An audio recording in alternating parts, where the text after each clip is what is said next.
I don't think I could ever be that calm before a walkout. My ass is pacing. I'm punching wall. Sometimes I'll punch a wall. Like, I don't know, man. I'm all over the place. Big time, no man, diamonds in my teeth. I got a lot of shine. Brandon Royval, how you doing, bro? I'm doing good. Oh, we got the fake applause. Yeah, I know. Dwayne, there's a bunch of crowds here. So Dwayne caught that last time too. He's like, "What? There's people cheering." yeah. Brandon. So right off the bat, I got to say, you have. I was telling Maddie before you came in here, you got to have the best nickname in MMA.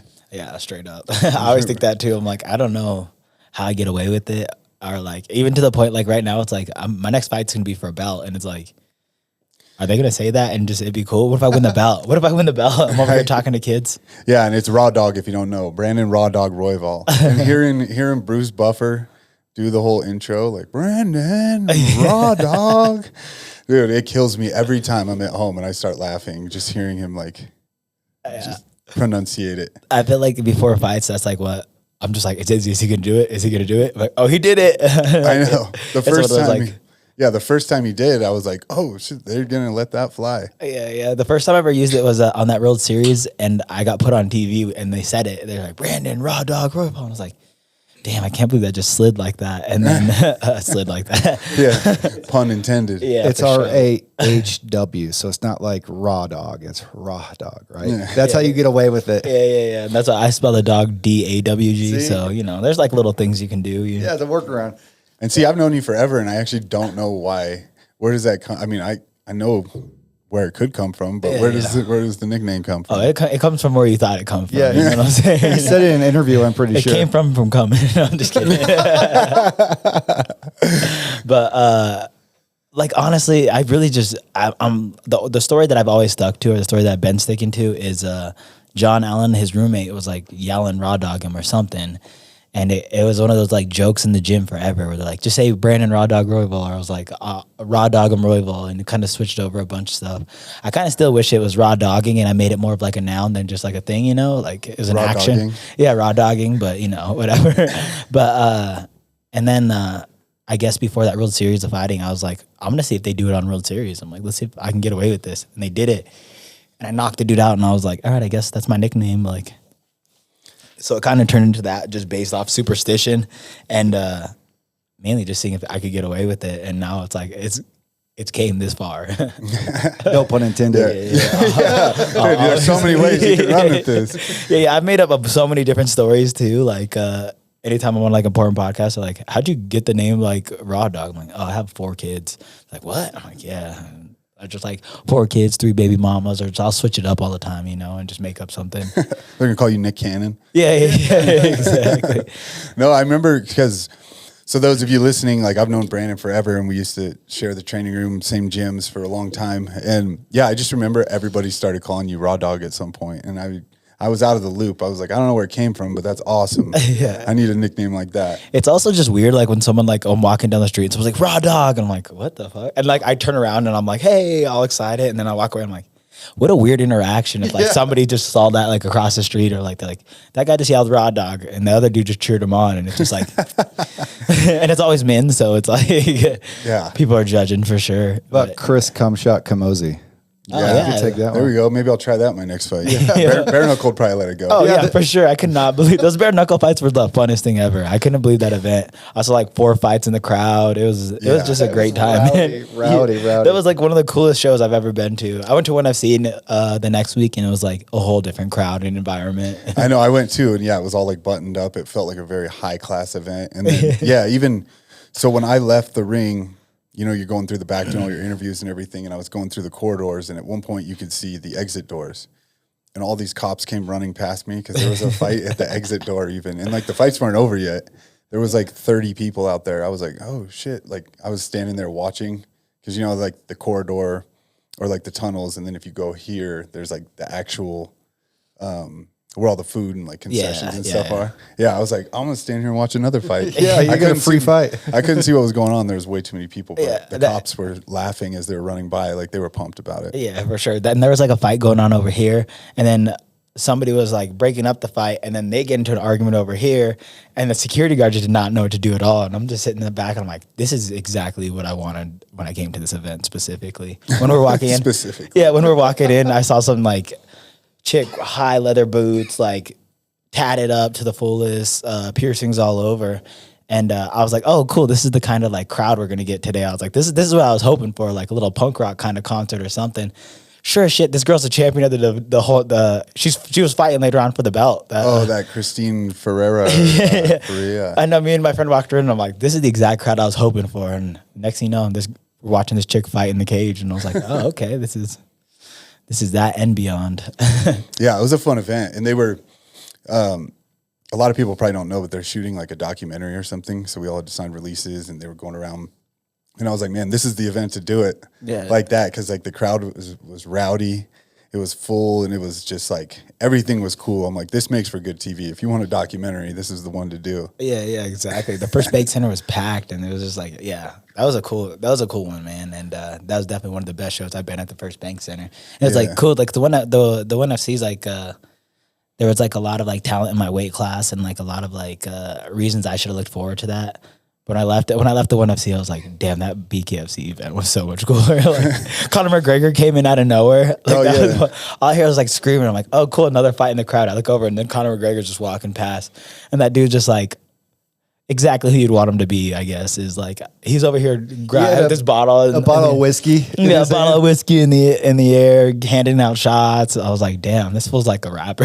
I know. He's over here pouring shots down girls' mouth. I've been to a couple of his after parties and stuff and spent a little bit of time with him at like an Ultimate Fighter filming. He was sitting next to me and he's just like a crazy gypsy. Like that's what I tell people. I'm like, when they're like, how is he like in real life? And I haven't spent a ton of time with him, but like I've been around him a few times and I'm like, he was cool. He was nice, but like he's exactly like you think. He just yells whatever he thinks. He was like rushing the cage at the Ultimate Fighter, like, because we were just watching the fights. It wasn't one that I was on. And each fight he would like throw something at the cage and go like running up to the cage, yelling and just like screaming at the ref and like super into it, but it was hilarious. Like just extreme personality for sure. And like it was really cool because he was coaching who was it? He was coaching Eddie Alvarez and Chad Mendez. And I was like, I don't know who he's going for. And in the middle of it, he just shadow boxing and just swinging punches. And I'm like, damn, this guy's cool as fuck. Like, I need a better personality for sure. You got the personality. Yeah. It's been opening up. You used to be super quiet. I feel like now you're like, you found your stride because like all your post-fight stuff, pre-fight, like you get me hyped up. I remember you being like real quiet and just like, I'm going to win. Yeah, I hope this works out. It's still that, but it's like, I feel like I'm getting to the point where it's like, I'm like the top of the division at this point, and it's like I need to like create a little bit of smoke. I need to create a little bit of like a name for myself, and it's like this isn't like the thoughts that were like not already naturally in my head. Now I'm just vocal about them compared to like what it is. It's just like, okay, I'm way more dangerous than these dudes. I fucking put in more work than these dudes, and fuck them all. Like I'm gonna try to take over. You know what I'm saying? So. Yeah, I've been a little bit more vocal about it and just hoping I don't eat my words. I mean, that's what it's turned into now too. I was like you, like it was always in my head. I just like kept it to myself, and now I feel like at this point in my career, it's like you're realizing, or the sport has changed now. Like you gotta go for it. You gotta say it's an entertainment sport. I mean, it's real fighting, but don't get it twisted. You know, everything goes off of promotion and like followers and all this other shit now that didn't used to exist. Yeah, and it's like that's another thing too, is that you realize that, and it's like if I can relate to somebody emotionally, I guess good or bad too, but emotionally, then it's like I can definitely get a fan out of that, especially if they're not like just into it for the fighting, if they're just like casuals or whatever it is. Like, okay, if I can get to them like a little bit emotionally, or you know, create a little bit of that drama, or not even like drama, but just stuff like that, then. Yeah, I can kind of go a little bit further with it. With that Mateus Nikolai fight, I was like, I'm going to get in his face at weigh-ins because I was pissed. I was pissed that I was on the prelim. I was really mad about it. And I was like, this makes zero sense. And I was like, it's because I don't ever like get in anybody's face. This dude, I forget who was on the main card, but like he wasn't that good. And all he was doing is getting in people's face at weigh-ins. And I'm like, is that what I need to do? And I was like, all right, I'm getting in this dude's face right off the bat. And I stand up, like, when you go in for weigh-ins, you're standing behind the guy the whole entire time. Yeah. And I'm not trying to fake the funk. I'm like, all right, I'm going to be mean to this dude. And he's like, hey, how are you doing? And I'm like, I'm good. How are you? And the next thing you know, I'm like, so sweet. Yeah. Next thing I'm like, this is like the nicest guy in the world. And the guy I fought last was like a super handsome gentleman. And he like turns around and look at him, I'm like, dang, this fool got some blue eyes. All of a sudden, I'm like, big fan of yours. Good luck tomorrow. I'm like, what the? That did not go as planned at all. Like, You're like, I didn't mean to say that. yeah, yeah, exactly. But it's funny because like a lot of guys do that. Yeah. Like Chael would always do that. He'd be in the back, like talking to people and like everything, and then go on stage right behind them and berate them and like rip them apart. Yeah, and then walk off stage and be like, all right, see you tomorrow. Like, it's just a job, you know? Yeah, and I get that too, and I try to like separate that too, but it's like I feel like if I do that, it would come very unnatural. Like it would be like I was selling it way too much. So in my head, when I was standing behind him, I'm like, fuck this dude. I'm like, I'm not gonna look at him. I'm not gonna talk to his girlfriend. His girlfriend's there too. I talk to his girlfriend, and right off the bat, he makes eye contact, shakes my hand, and I'm like, God damn it, I fell for it. All right, you got me. I'm rooting for you tomorrow, actually. That's the worst. Yeah, sometimes like I've been trying to like, or I've had fights where you're like gonna be like serious, like whatever, you know, I'm serious, I'm in the zone, this and that, and then like their family members or like I've had guys' dads in the corner or wives or whatever, and they're like, oh, nice to meet you, and then you're like, fuck, like why do you got to be here? Yeah, because like I'm not gonna just be like, you know, fuck you, like get out of my face, like to somebody else, like their family doesn't even choose this, you know, and it sells. That's part of the game, right? Yeah, for sure. And that's like I fought Matt Snell. And Matt Snell has been nothing but cool to me before we've ever fought or anything. But I was running into the hotel a bunch, and he's like, "Hey, bro, I got a gift for you at weigh-ins." And I'm like, "Okay, cool." Like, and I'm like, I could be cool, you know, I could be cool with anybody, really. Like that's fine. But the goddamn day of the fight, I see him, and I'm like, all right, I'm not saying shit to him. Like he has to know that it's on now, you know. And he goes, hey, there's a really good breakfast spot right up the street. If you're looking to, like, I know that it's breakfast time, probably don't want anything too big. There's a really good breakfast spot. And I'm like, God damn, why do you have to be so nice, man? Like, just hate me, like, throw something at me, because I don't know. I feel like it's way easier to fight someone you don't like. Yeah, I do like my own style of it. I've realized, like, it's not even on purpose, but I'm nice, like, all week long at the hotels, everything. Like, hey, how's it going? Like, I'll go shake everybody's hands, the coaches, everybody. Because I mean, you end up in the elevators with these people. A lot of people don't realize, like, it can be just you and your opponent end up in the elevator at the casino, and you're like, just farting it, dude. What's up? You know, it's so awkward. So I'm just always nice. Even at the venue when I arrive, I see him like, hey, what's up? You know, I don't say good luck because I don't want him to have any good luck. You say break a leg or break an arm. But I think it throws people off though, because I turn it serious from like the walkout on. So then when I get in the cage or the ring, I like don't break eye contact. I pace back and forth looking, and I can see guys being like, oh, he was like, so nice to look at. Yeah, like 2 fights ago, the guy looked across to me and he was like, you know, like glove touch, and I just kept staring at him, and I saw him go like, all right, and like I saw it like fucked with him, like he couldn't figure it out because I've been nice at like weigh-ins and everything else. And I think it was Joe Warren told me that he used to do that, but like the opposite. He's like, I would talk shit for months, just anything I could think of, like the meanest stuff ever, in interviews, everything. And then he's like, and then I see him fight week, and I'm like, hey man, how's it going? How's your family? And he's like, and they're always like taken back, like expecting me to like attack them. I don't know. It's mind games. Yeah, for sure. And it's like I give myself so much little dumb mental wins when I fight. Like, you know how they bring you to the center and like the referee's right there?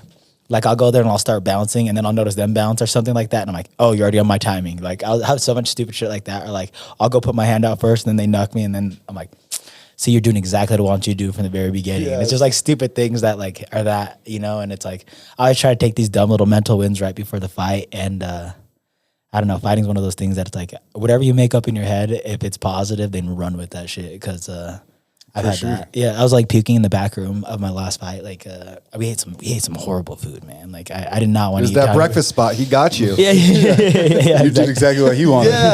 Yeah. We had Italian food the night of weigh-ins, and I just like I don't eat Italian food at all. And like that sauce, I just had heartburn. Like, and I started puking right before the fight, and I was like, for some reason, I made up in my head, I'm like, well, I've always done good in fights when I wasn't feeling good, and I'm like, I don't know if that's true or not, but I just had that like in my head where I'm like running with it. And like I got all the toxins out. Yeah. I wish I puked more, if anything. You were puking like in the locker room? In the locker room, yeah. Really? Yeah. And I was like burpy, like all that, like just very uncomfortable. And I was like, originally I was like, dang, this is not a good day to be fighting. And then all of a sudden I kind of switched it around. I'm like, oh yeah, when I don't feel well, I do really good. And I just kind of made it up in my head and just ran with it. And I was like trying to think of any examples afterwards of like when I fought and didn't feel good. And I'm like, I guess now I have one, you know? Like, yeah.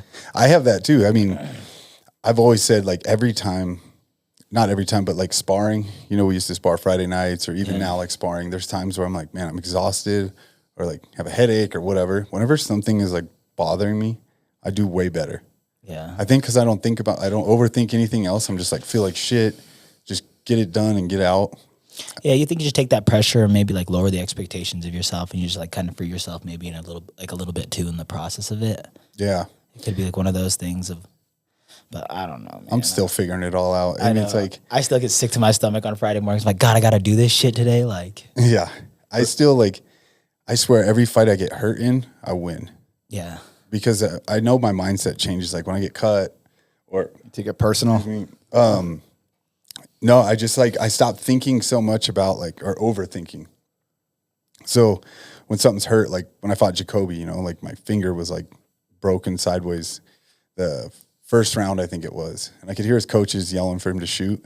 And I couldn't even close my hand. And I was like, in my head, I'm like, I hear him telling him to shoot. I know he's going to shoot. How am I going to defend this takedown? My fingers were like crooked. And he didn't. And I like popped it back, but it was like killing me. And I was like, I could feel the pain, which normally you don't feel pain in the fights. Yeah. But I stopped like thinking so much about like, all right, I got to do this, and just started like going, like reacting. Yeah. Yeah. So I think it helps like take the thought process out and just react. Cause we train to react the whole time. You know? Yeah. You want to be thinking in there a bit, but not overthinking. Yeah, I think these last two training camps, and I think from here on out, this is how I'm going to do it, is just train for a very specific opponent and what they do, and just like add like what I can do and counter off of it. So it just like turns into a little bit of reaction. That kind of be a little bit more free in it. But like when I fought Mateus, my last fight, it's like I drilled that he was going to do the 2-3 over and over. And it's like I had a million responses off of it, you know, like a handful that I did like really well and I knew that was going to work out. A lot of it was just kind of covering distance and just getting out of the way and just making him chase me a little bit. But yeah, I feel like once you have those built-in reactions to you and you're like free, it's just like you can really let go of yourself and just be like a star in the cage, you know. And as easy as it, like I have 20 fights or whatever, I have a handful of fights, and it's like I'm still just learning this stuff, and it's still just like everything's new, and you're still learning on the fly because you only still fight 3 times a year. It's always just still so new to me, you know. Yeah, and it's never the same. Like, how many times do you get in the exact same situation in fights, like multiple? Like half the time, that's like the first time, you know. Yeah. Not certain positions, but I mean like the scramble or whatever. With this person's faster than that last person. Like nothing mimics like the exact moment. So yeah, training those reactions and stuff is good. It like yeah, what's your thought process on that? Because I go back and forth. I don't like to train too much specific to my opponent, because then I focus on what they're good at and not what I'm good at. Yeah. Which is something I did early on in my career, I think a lot. Like I remember one of the times I fought Jacare, it was like we were doing a bunch of jiu-jitsu and stuff, and I was like, in the next, like, they were both short notice fights, so a week or whatever. I was like, in the next week, I'm not going to be better than him at this. Like, why don't we train what I'm good at, you know? And I don't know. What's your thought process on that? I think both are important, right? And it's like if they're going to do something very specific, my opponent was very 2-3. Like he would circle, circle, circle. When he plant his big punch was the right hook, but he set it up with the 2. So he dipped down 2-3, 2-3. So like to have a bunch of good responses off that, I thought was a really good idea. But that being said, it's just not to put an emphasis on it. Or like, and I guess this is just more related to like who my opponent was like, he had such a very specific style that I wanted to not see it the first time when I entered the cage. Like I still thought I could kind of like go in and beat him with reckless abandonment. I definitely had that in my head. I'm like, worst comes to worst, I'm just going to chase him down, swing on him, and I'll have to run him down. But that being said, is I definitely wanted to show like a certain side and like a certain amount of things. But it's like I agree, and it's like I also just agree with like the offensive part of it. Offensive part of it is like I want them to be reacting to what I'm doing at all times, and not me reacting to what they're doing. Yeah. And it's like I feel like that. Like if I'm waiting to see what they're gonna do, then I'm not being free. Like I'm just kind of thinking I'm thinking the whole entire time. It's like I don't want to think at all, you know. And it's like I just want to go be there, free flowing, and you know, sing a song out there or something. Sing a song, yeah. You know, so I never really talk shit like before fights or like in whatever. But in the middle of a fight, I'm talking shit the whole entire time in my head, or like even sometimes out loud. I'm like, that ain't shit, bitch. That ain't shit. Yeah, like, you pussy. Like that's nothing. Why you running? Why you running? Like all that. So it's like I always feel like stuff like that is like calms me down. You know, I'm like talking to myself and like all that. So Singing sometimes it helps me, but like another thing is just talking shit. It's just You like should bark at people like all the time, like press conferences, before the fight, after, just like turn into like raw, DMX. straight up raw dog people. Yeah. Just bark at them, dude. what y'all really want. I do that kind of too. I think it like helps you get in like that zone. Like when I get hit, I'm like, oh, that's it, bitch. Like, Yeah. you know, or as soon as I get hit hard, I'm like, all right, that wasn't shit. Like, cause I haven't really been hurt very many times. And I'm like, all right, I just felt like the hardest punch is right at the beginning. Yeah. And then like my mind, I'm like, all right, I could take this shit all day. I've made that decision in fights. I don't know if you have. Yeah. There's certain people I fought and like when they hit me, I'm like, oh, this guy can't knock me out. I honestly made that in my last fight. He threw that 2-3, and the first time he threw it, I was like, these flat, like I have fights at 45, and I'm like, these flyweights can't hit hard. Like, fuck them. I was like, in the middle of my head, I was like, this fool's not knocking me out. So who knows? I didn't eat anything clean. So who knows what could have happened. But in my head at that moment in time, I was like, this fool's not knocking me out. Like, I wasn't afraid of his power, like his best weapon in a sense. And it's like, I feel like that'd be cool to just overcome that right off the bat in every fight. You know, I was like, okay, this is their best weapon. Been there, done that. That's nothing, you know? Yeah. But at the same time, I really don't think he could have knocked me out. I know there's some guys like that I fought that I'm like, I know that they couldn't. Like I took it clean, everything. I mean, who knows? But I know. Yeah. I'm like, there's no way that this guy, I've had that like internal conversation like early on. Like, there's no way this guy can knock me out. I'm good now. Yeah. And I think like a little bit too, and like a little bit what you were saying and what I was saying when we talk shit is just like, you have to have a big fat fuck you in fighting. And like, I feel like I have that, like a chip on my shoulder at all times, but I have a big fat fuck you, like at all costs is like, wherever we're at, it's just like, fuck you. Like, I'm trying to make life hell for you the whole entire time. And I feel like, I don't know, like some of these fighters are like athletes, you know? It's like, I don't feel like you're like one of the, I'm not saying you're not athletic, but I'm not saying like what gets you by is being an athlete. You're a fighter, you know what I'm saying? And that's how I felt about myself too, is just like, I'm a fighter. When I get hit, I definitely get dangerous as fuck too, because I'm looking to get back, you know? And I have that big fat fuck you in my head at all times, and maybe for better or for worse sometimes, but at the end of the day, just know if you hit me, I'm coming to try to get my shit back right off the bat. So Same, yeah. I think it's from all those like gym wars, because it was like when we would spar, not you and I, but like at the gym, it was some of those might as well have been paid for. Yeah, like and there were fights, like we broken orbitals, though I won't say names, but punctured lung, like a broken rib, punctured lung. I mean, people were getting knocked out every week. So we were training like back in the crazy days of like training. Of like, and I remember like, cause I was 16 and entering the sparring room my first time. Every Friday, someone would get knocked out, and then maybe the next week they'll be back. And they're like, there was not much like research done on head damage or CTE at the time, but like my first time sparring with the professionals and grown ass men, I was 16 years old and I got head kicked, knocked out at our gym. Nobody gave a shit about my career. Was that at Brad's? Yeah, it was at Brad's. Brad had to drive me home. Was I there? I assume you were there. I assume you were there. You're the one that knocked him out, bro. Could have been you. And it was just like so common that it was like not even a thing. But I remember like the first and only time I've ever been knocked out, I was 16 years old and a grown ass goddamn man head kicked me my first day of sparring, like with professionals. Who was it? Do you remember? John Al's little bitch ass. It was John Al. He Call him out. He turned You're to my next, great John. friend. Yeah, he turned into my great friend afterwards. But it was like, for years, I always like thought in my head, I'm like, I should just throw a knee up the middle and try to fuck him up and get this revenge. But when I was 16 years old, my first time sparring was I got knocked out and head kicked like brutally. I thought I was a boxer, so I used to dip my head all the time. And I dipped it, and he just threw a head kick with no remorse, no. No, he used to gun him. Yeah, no slight like care of that I'm going against. If I go against a 16-year-old right now, I probably wouldn't even hit him in the face. I'd do like light touching him. Yeah, exactly.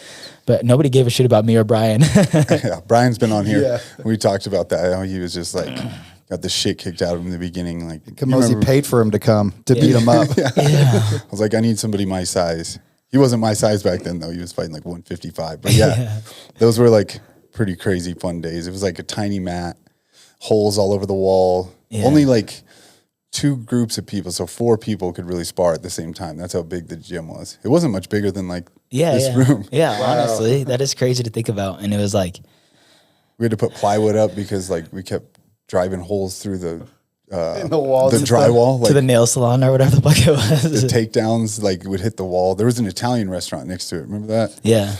And we would smash into the walls and all their pictures would fall off and people would be like eating dinner and they would come over and be like, can you not like made the Al Capone picture fall on the guest in there. Yeah. And then I couldn't tell if they loved us or hated us because then we would go over after after sparring, like a lot of times. Probably on spend Fridays. so much money on pasta, except for you. No, we would drink all the beer and all the alcohol Yes. in the bar because it wasn't like a bar; it was a little restaurant, and we would sit there like a bunch of people from our team and like some Noski and them. Yeah. We'd sit there until they were like, "We literally don't have any more beer left and stuff."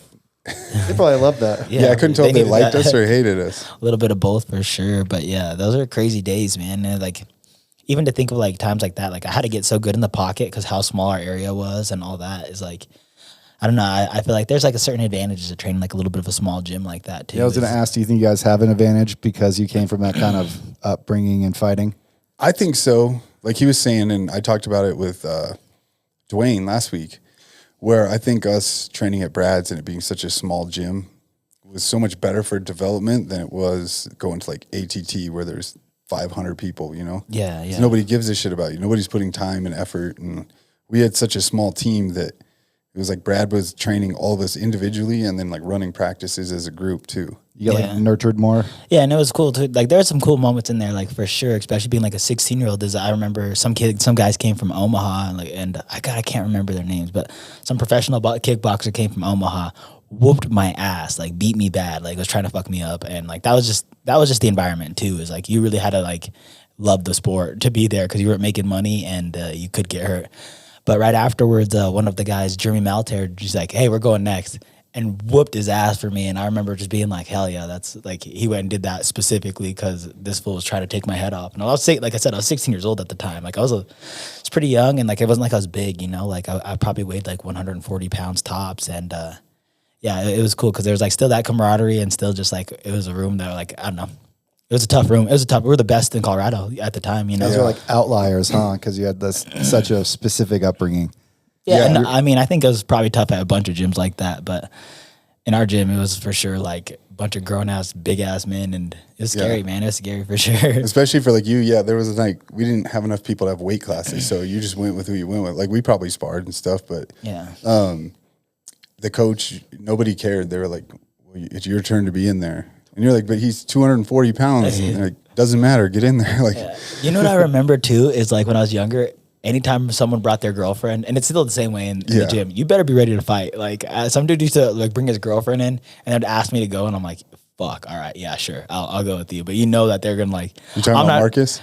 I mean, yeah, Marcus too, for sure. But even when I was younger, I can't even remember how some of these dudes' names, but it was like, they'll bring their girlfriend in, and next thing you know, I'm getting highlight reeled. I'm like, oh shit. Like, Yeah. I didn't realize that there's some alpha male that you need to like show off in front of your girl or whatever it is. But I was always the example in that room for that, for sure. So, yeah, I think. And look at you now. Yeah, early on in my career, I just Now knew how to you're take raw-dogging, dude. Yeah.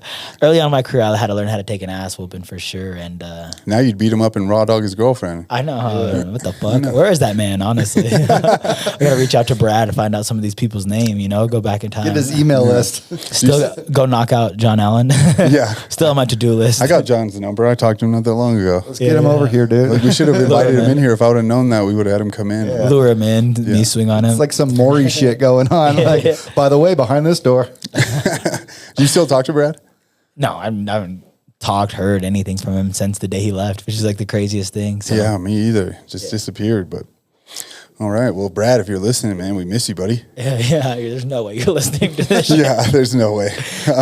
He's listening through a styrofoam cup in his door. Looking out the the window. CIA. Like, Those are whole other stories. Yeah, Yeah, my bad.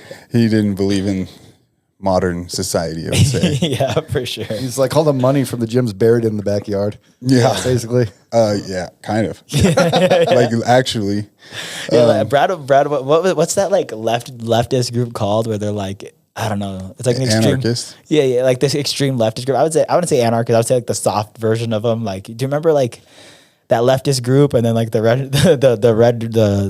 Republican group? They were like all fighting, and then the Republican group was like beat like 6 of these dudes up at the Antifa. It was Antifa, right? Antifa. It was before Antifa, but it was Yeah, like but the Brad ran the first Antifa ever. it was like the Democratic convention here in town. It was weird. Yeah, Wow. He was like training fucking protesters and stuff, and we would come to the gym and be like, who are these people? Who are these little Nancy's throwing punches in here? Yeah. They're gonna get killed. Yeah, this is not going to work out at all. Yeah. Yeah, but I put him on like a CIA like watch list and shit because He was training militia. I'm pretty sure he invented Antifa, more or less. Yeah, and there was a ton of cops and stuff that trained at the gym too.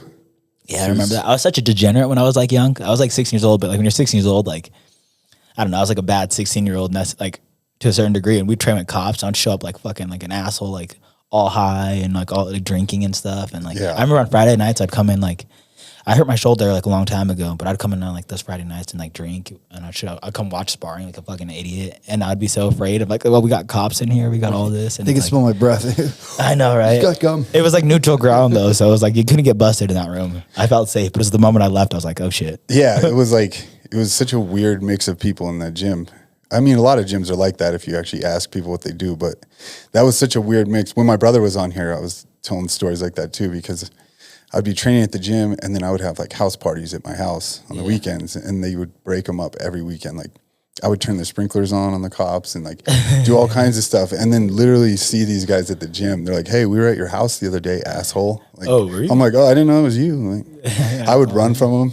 Yeah. And then they would see me. Like they knew where they were going to see me. Yeah. But I don't know. It's different parts of life, right? Like like you said, the gym's neutral. Yeah. Don't talk about any of that shit here. Yeah, it's neutral territory, and I mean, I guess you get a chance to hit him. That was like actually one of the first bragging points I had in my life too. Is I was beating up like when I was 16. Like I was still, like I wasn't bad, like I still knew how to fight and stuff, and like I was a trained fighter, and like I was trained with the fight team on a daily basis. But like one of my first brags, I was beating the shit out of Marines and cops, and I was like telling my friend, I'm like, bro, I beat up a cop. Like you don't even know. Like I boxed up a cop the other day, and I was like telling him like, yo, I choked out this Marine, and I was like, I thought I was so cool, and like I was just getting this like little confidence along the way of all of it. But like I don't know, I remember thinking like, you don't really think you could take a cop when you're that young, but I was like fucking cops up and then beating up Marines and stuff. And then I would go just tell everybody that would listen to about it. I'm like, yo, I just beat up this man. Yeah. Bring your dad in here. I bet I'll whip your dad's ass right now. I bet I could take your dad. I've said that to somebody before. Yeah. I beat up two brothers. I was like, next time bring your dad. I'll whoop his ass too.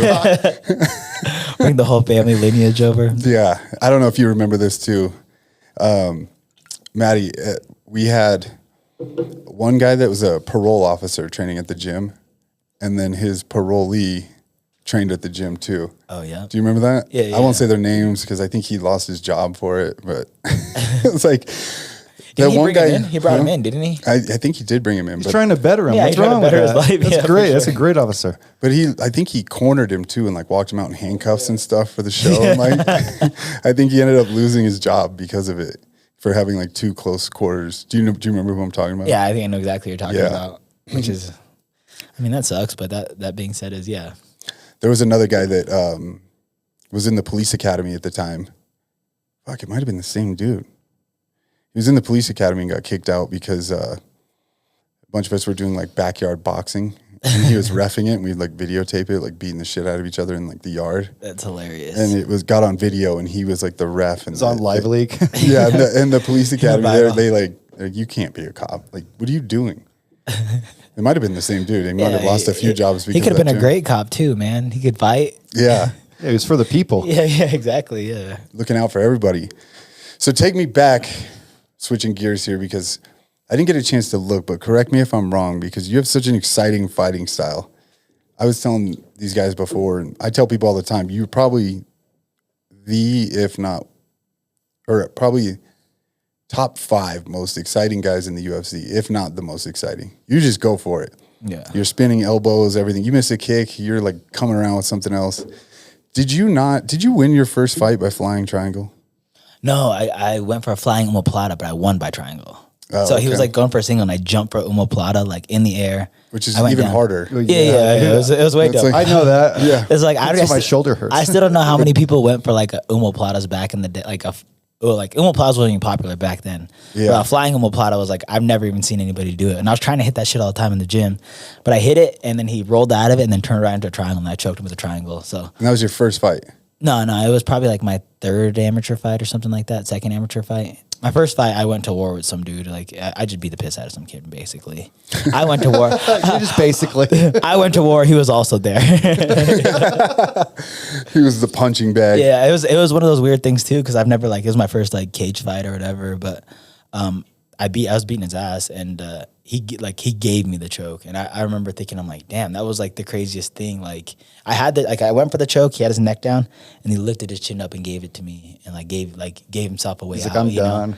But I've never felt like that, or I've never felt like every fight before that was, I guess, either just a street fight, so people are trying to go for broke, you know. Yeah. But I remember he just like let it happen. I remember thinking like, damn, that was crazy. Like he quit in the middle of the fight, and like he gave himself a way out, so it didn't look like he did, but I knew he did. You know? Yeah, I've had that happen maybe 2 or 3 times in my career. One for sure that I can think of, and it's such a weird thing because you're like, wait a minute, like same thing. I rear naked choked a guy. Who was it? It was I don't know. Maybe I shouldn't even say his name, but because you would know who he is. But yeah, he lifted his chin, and I was like, all right, and like rear naked choked him. Thank you. Because I was like on top of him, like punching him a bit. He was like turtled up, and I remember thinking it was the weirdest thing. I was like, is he trying to set me up? Because I like put it on all slow and everything. Because his style had some like goofy stuff that was a little tricky, and I was like, this is weird.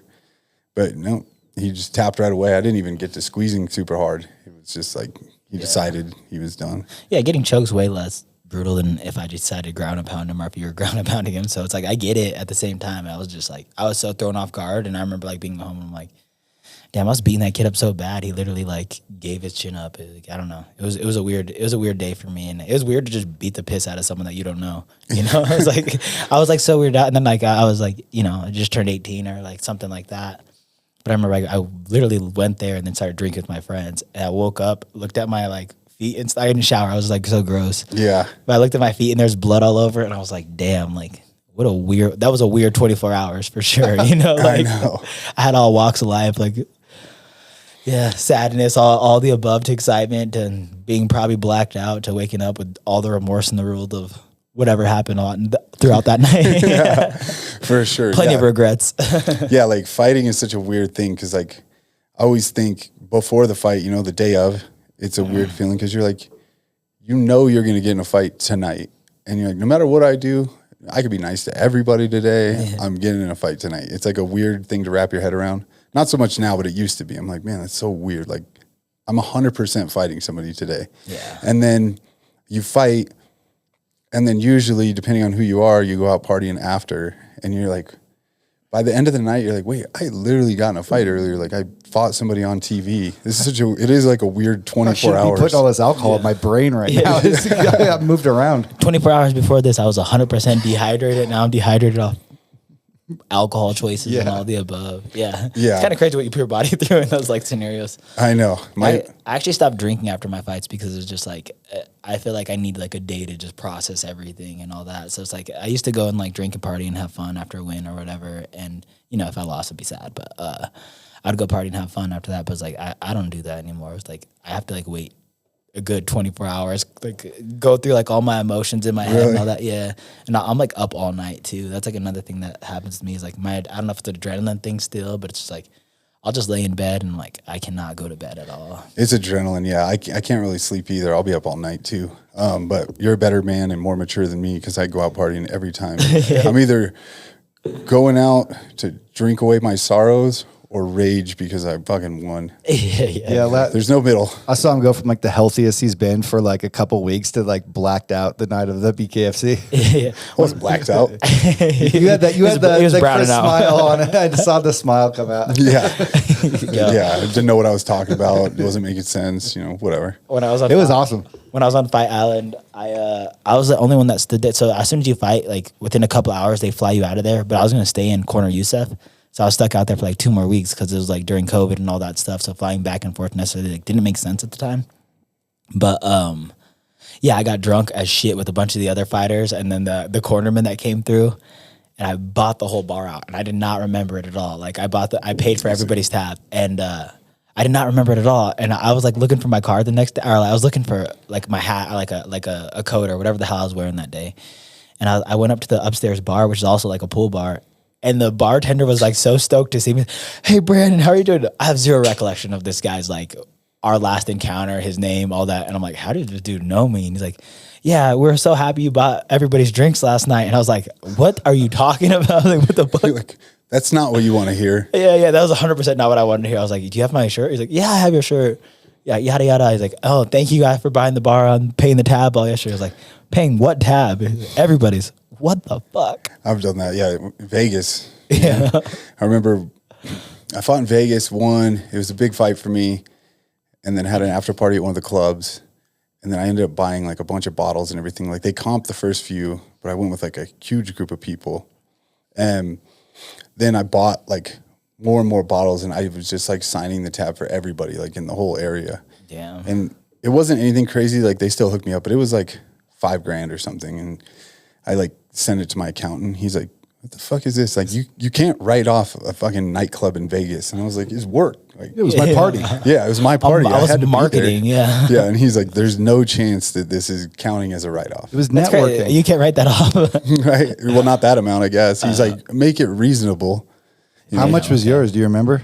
Like a couple thousand. Really? Yeah. It wasn't much. So I was lucky that I was in Abu Dhabi, and most of the people were already chartered off there, like off the island. And so there's only like one plane in and out during the week, and most of those people were off. And so I was getting either like people who like cornermen who didn't really give a fuck, or like another person that was stuck out there for a week. And so I didn't have that crazy amount of people there. And so I was just pretty much drinking with the UFC staff at that time more than anybody. See, that's networking right there. That's that what wasn't, and that's what I was thinking too. Is like that was probably one of the smartest decisions I've ever made.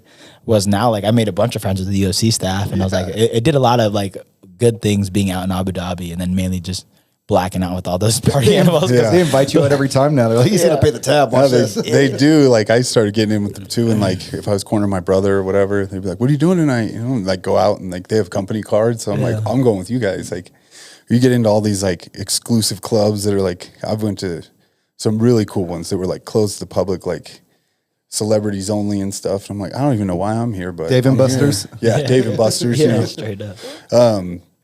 But no, it's a lot of fun, and it is funny. Like I remember, I was cornering Zach Cummings in Missouri, and St. Louis, and he slipped cutting weight. Do you remember this? Yeah, And like cut his head open, so the fight was canceled. He had to get stitches and stuff, and so I'm sitting there in the room with him, and I was like, "Fuck, man!" Like he was super bummed, and I was like, "Well, you're not fighting anymore. Like, you want to go out?"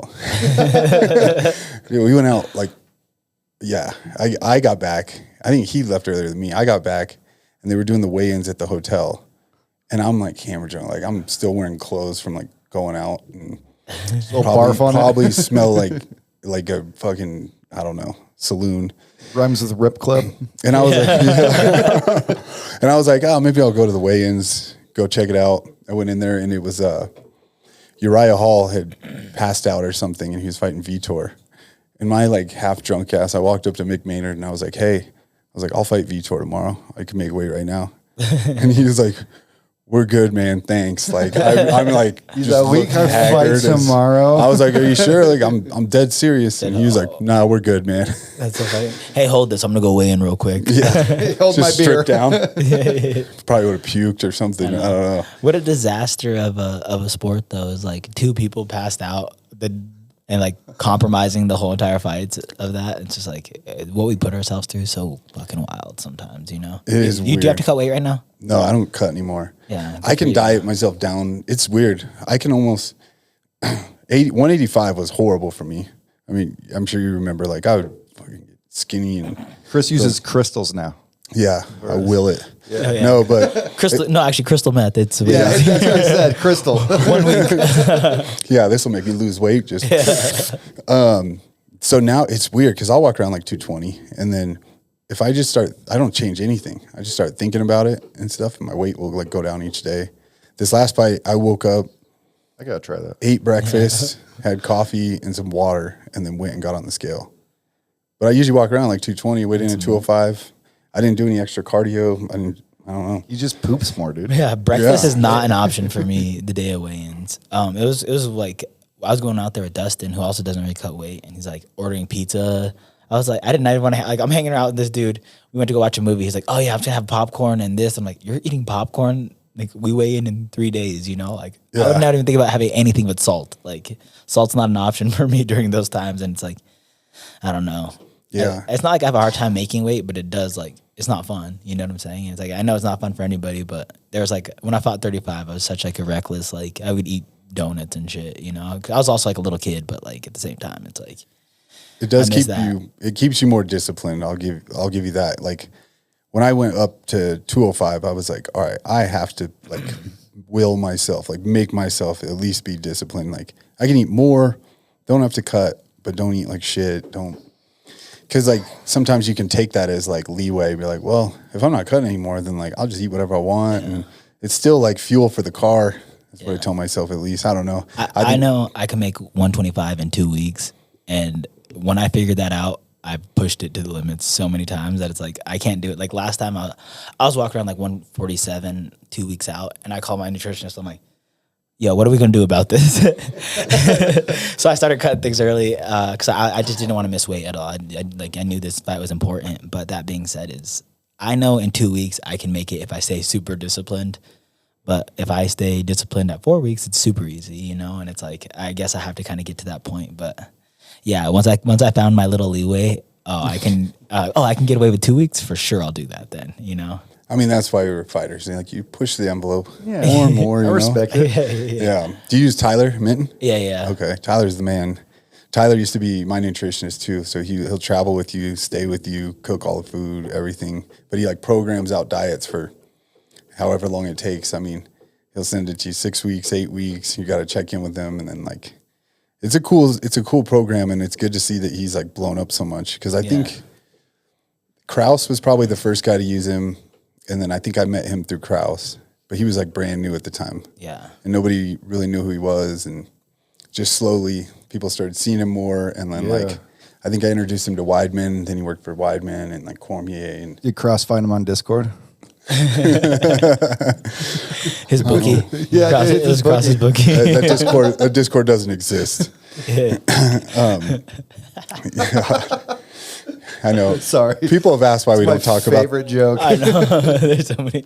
People have asked me why I don't touch that subject. I'm just like, man, he's my friend. Like, and I don't know what's going on. I don't ask. I don't know. Yeah, and like same, bro. It's like I just feel bad for him. I hope it all works out because he's fucking one of the more blessing people in my life. He's too, smart as fuck too. Yeah, he's so smart. So smart. I mean, to a degree, for sure, to an extent. He's too smart. To an extent, for sure. But that being said, he was super smart, and like I feel like even now, as soon as like I started my fighting career, I got in the UFC, it's like I made so much smarter decisions, knowing James Krause and just from the information he gave me. He's like, you know, I don't think I would ever been the type to like pop out and buy like a necklace or like a Rolex or something right off the bat. But it was like all the first things I did was just go for property and stuff, and it's like that's something nobody's ever taught me besides him, really. So it's like there's a lot of cool stuff that came in. That's that pushing the envelope thing you're saying as a fighter too. Like you like learn it, get it, and then if you can push it, it's that same kind of like leeway thing. Yeah, it's easy to get caught up with like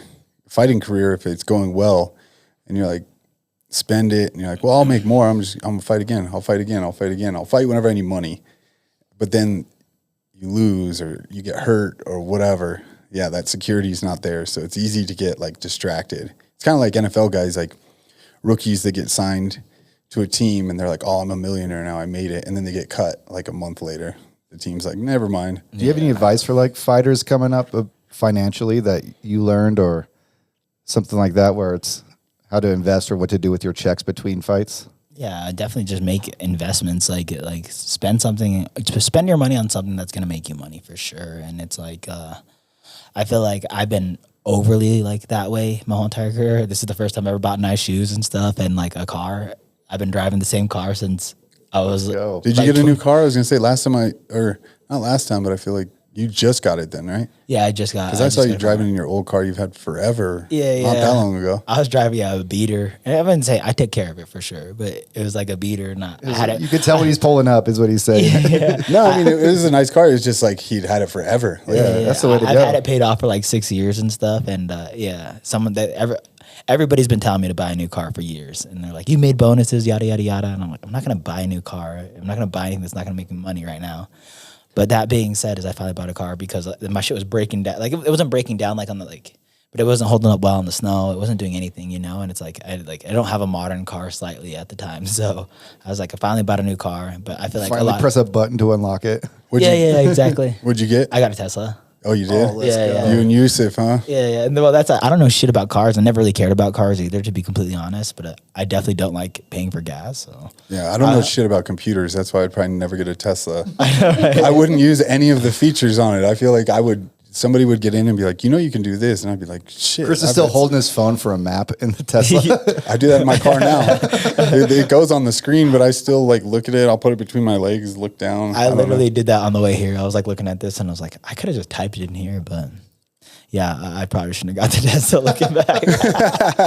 Because I mean, you're the same too. My niece pops up in my Tesla and she's like knows all these features. She's making my car fart, and I'm like, Playing Minecraft on it. yeah, exactly. I'm like, I didn't know there was features on this. One time I watched the fights from it, and that was pretty cool. But other than that, I think that you still got to enjoy it, right? Like, there's a good like happy medium. Like you work hard for it. You literally bleed and sweat for your money, so you should like reward yourself with some stuff. That's what I learned over the years. That and reward yourself a little bit, but like you don't have to go crazy. Like you don't have to go get a Bentley and like have some crazy payment that you can't last out. I think within reason, and then just being smart with your money, like you said. What screwed me was getting married. yeah. God, Don't get a wife, get a nutritionist. get a nutritionist, not a wife. For sure. But no, what was I going to ask you? Because you asked a question that About finance and stuff. What would you advice you give to like an up and coming fighter financially? Yeah, and you're buying properties and stuff now. You said? Yeah. I'm trying to buy as much properties as I can, and I want to try to buy at least a house a year, or like a duplex a year, or like a quadplex a year, or something like that. That's like my new goal. It's But tough in Colorado Denver. sucks. Colorado sucks. Yeah. So. I've been looking at properties lately, and I'm like, what the fuck? What happened? I should have bought so many houses a long time ago. Yeah. Because now we're getting almost California prices here. What's up, dude? What's up? Oh, what's up, man? I see you're still drinking soda. Here, try this. It's a Fit Soda. Wow, that's amazing. Fit Soda has 0 sugar, 0 calories, packed with aminos for muscle recovery, electrolytes for hydration, and there's tons of great flavors. Stick with Fit Soda. It'll change your life in all the right ways. Yo, benefits with bubbles. Yeah. Fit soda. Hey. No kissing. Some advice I always give young fighters, and coaches and stuff will disagree with this, but like, keep your job while you're trying to make it. And don't say, people try to sell you this dream like, well, you got to be all in to make it. But they're not the ones paying your bills and stuff. Because like local fights are paying $2,000 if you're high up on the card.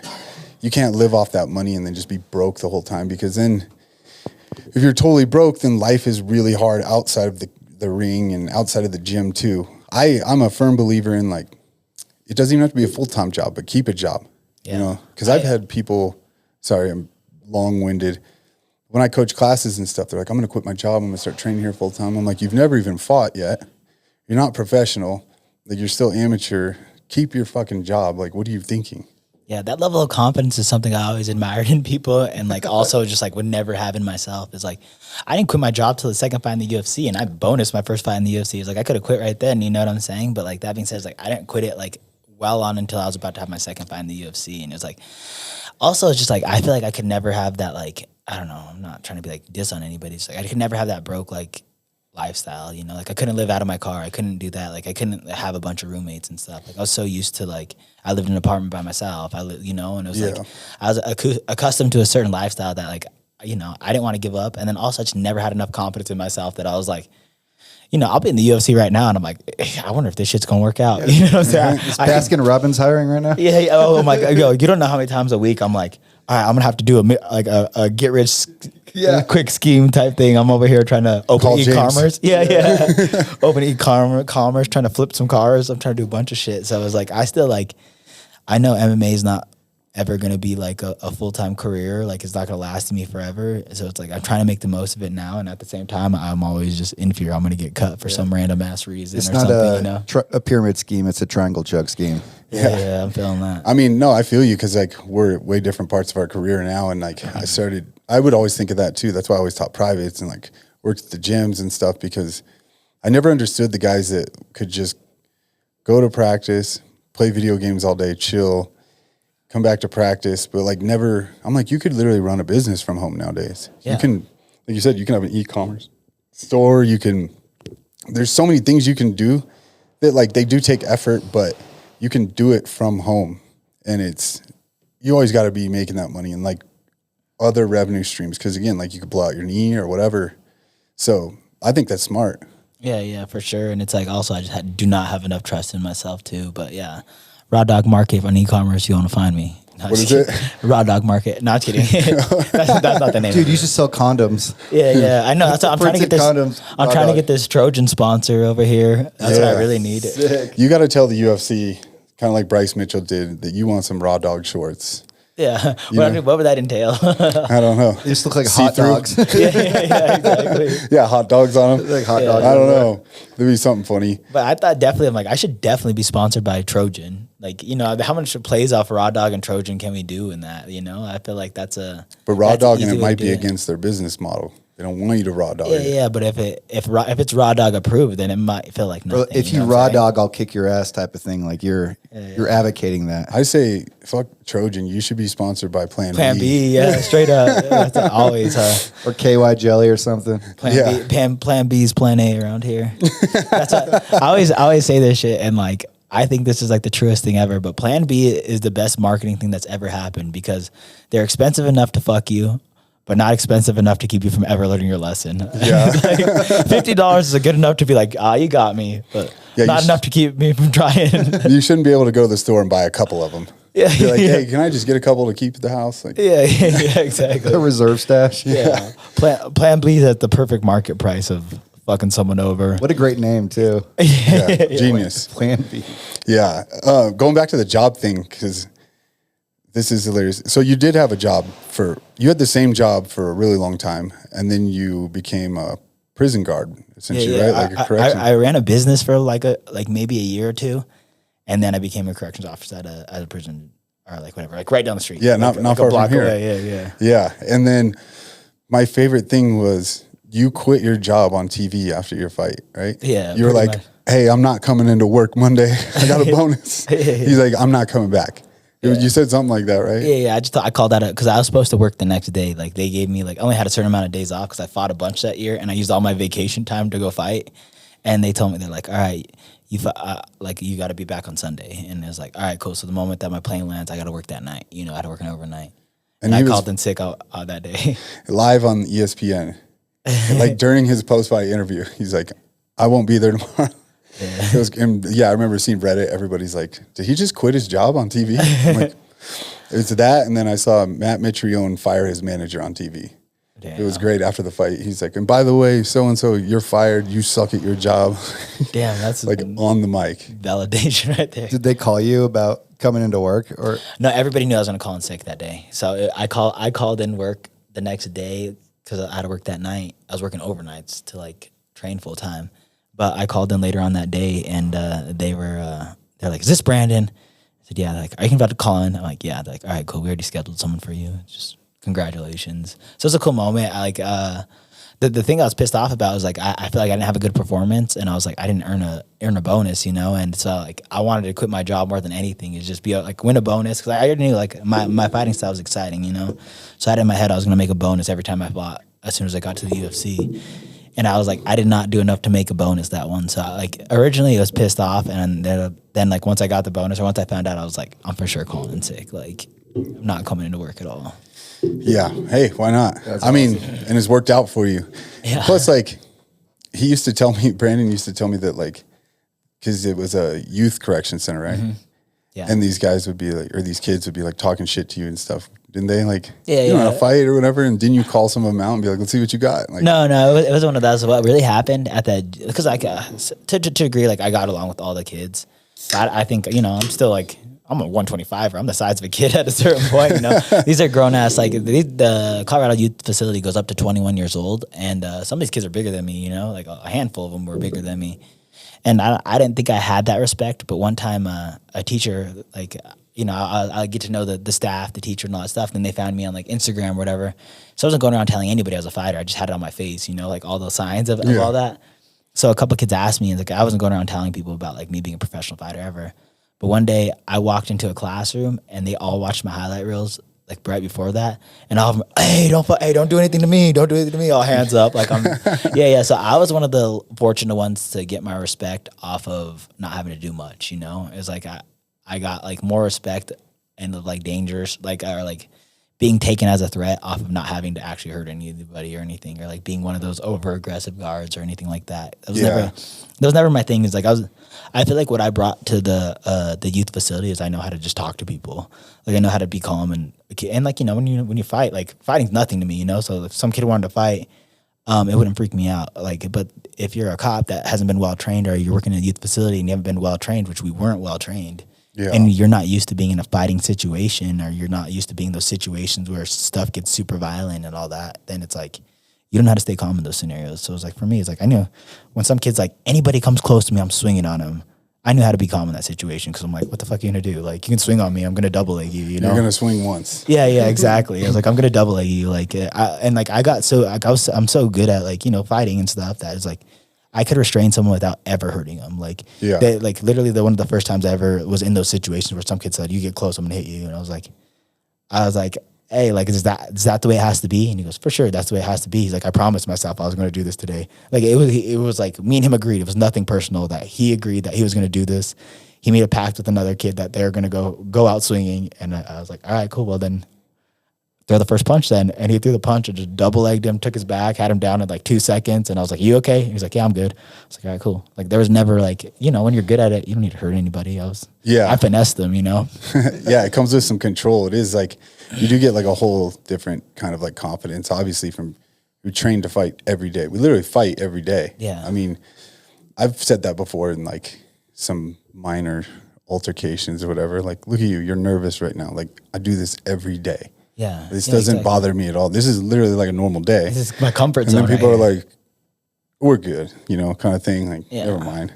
Because it is. You see people get like, I can see it in your face that like you're nervous.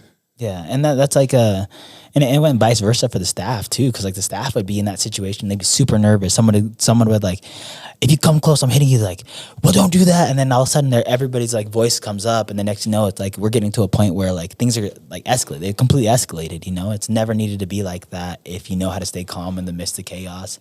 And I always knew I was in control. You know, like I was in control. If worst that could happen is he might land one good shot, but it's like, they were never going to land one good shot on me. You know, I already had that in my head.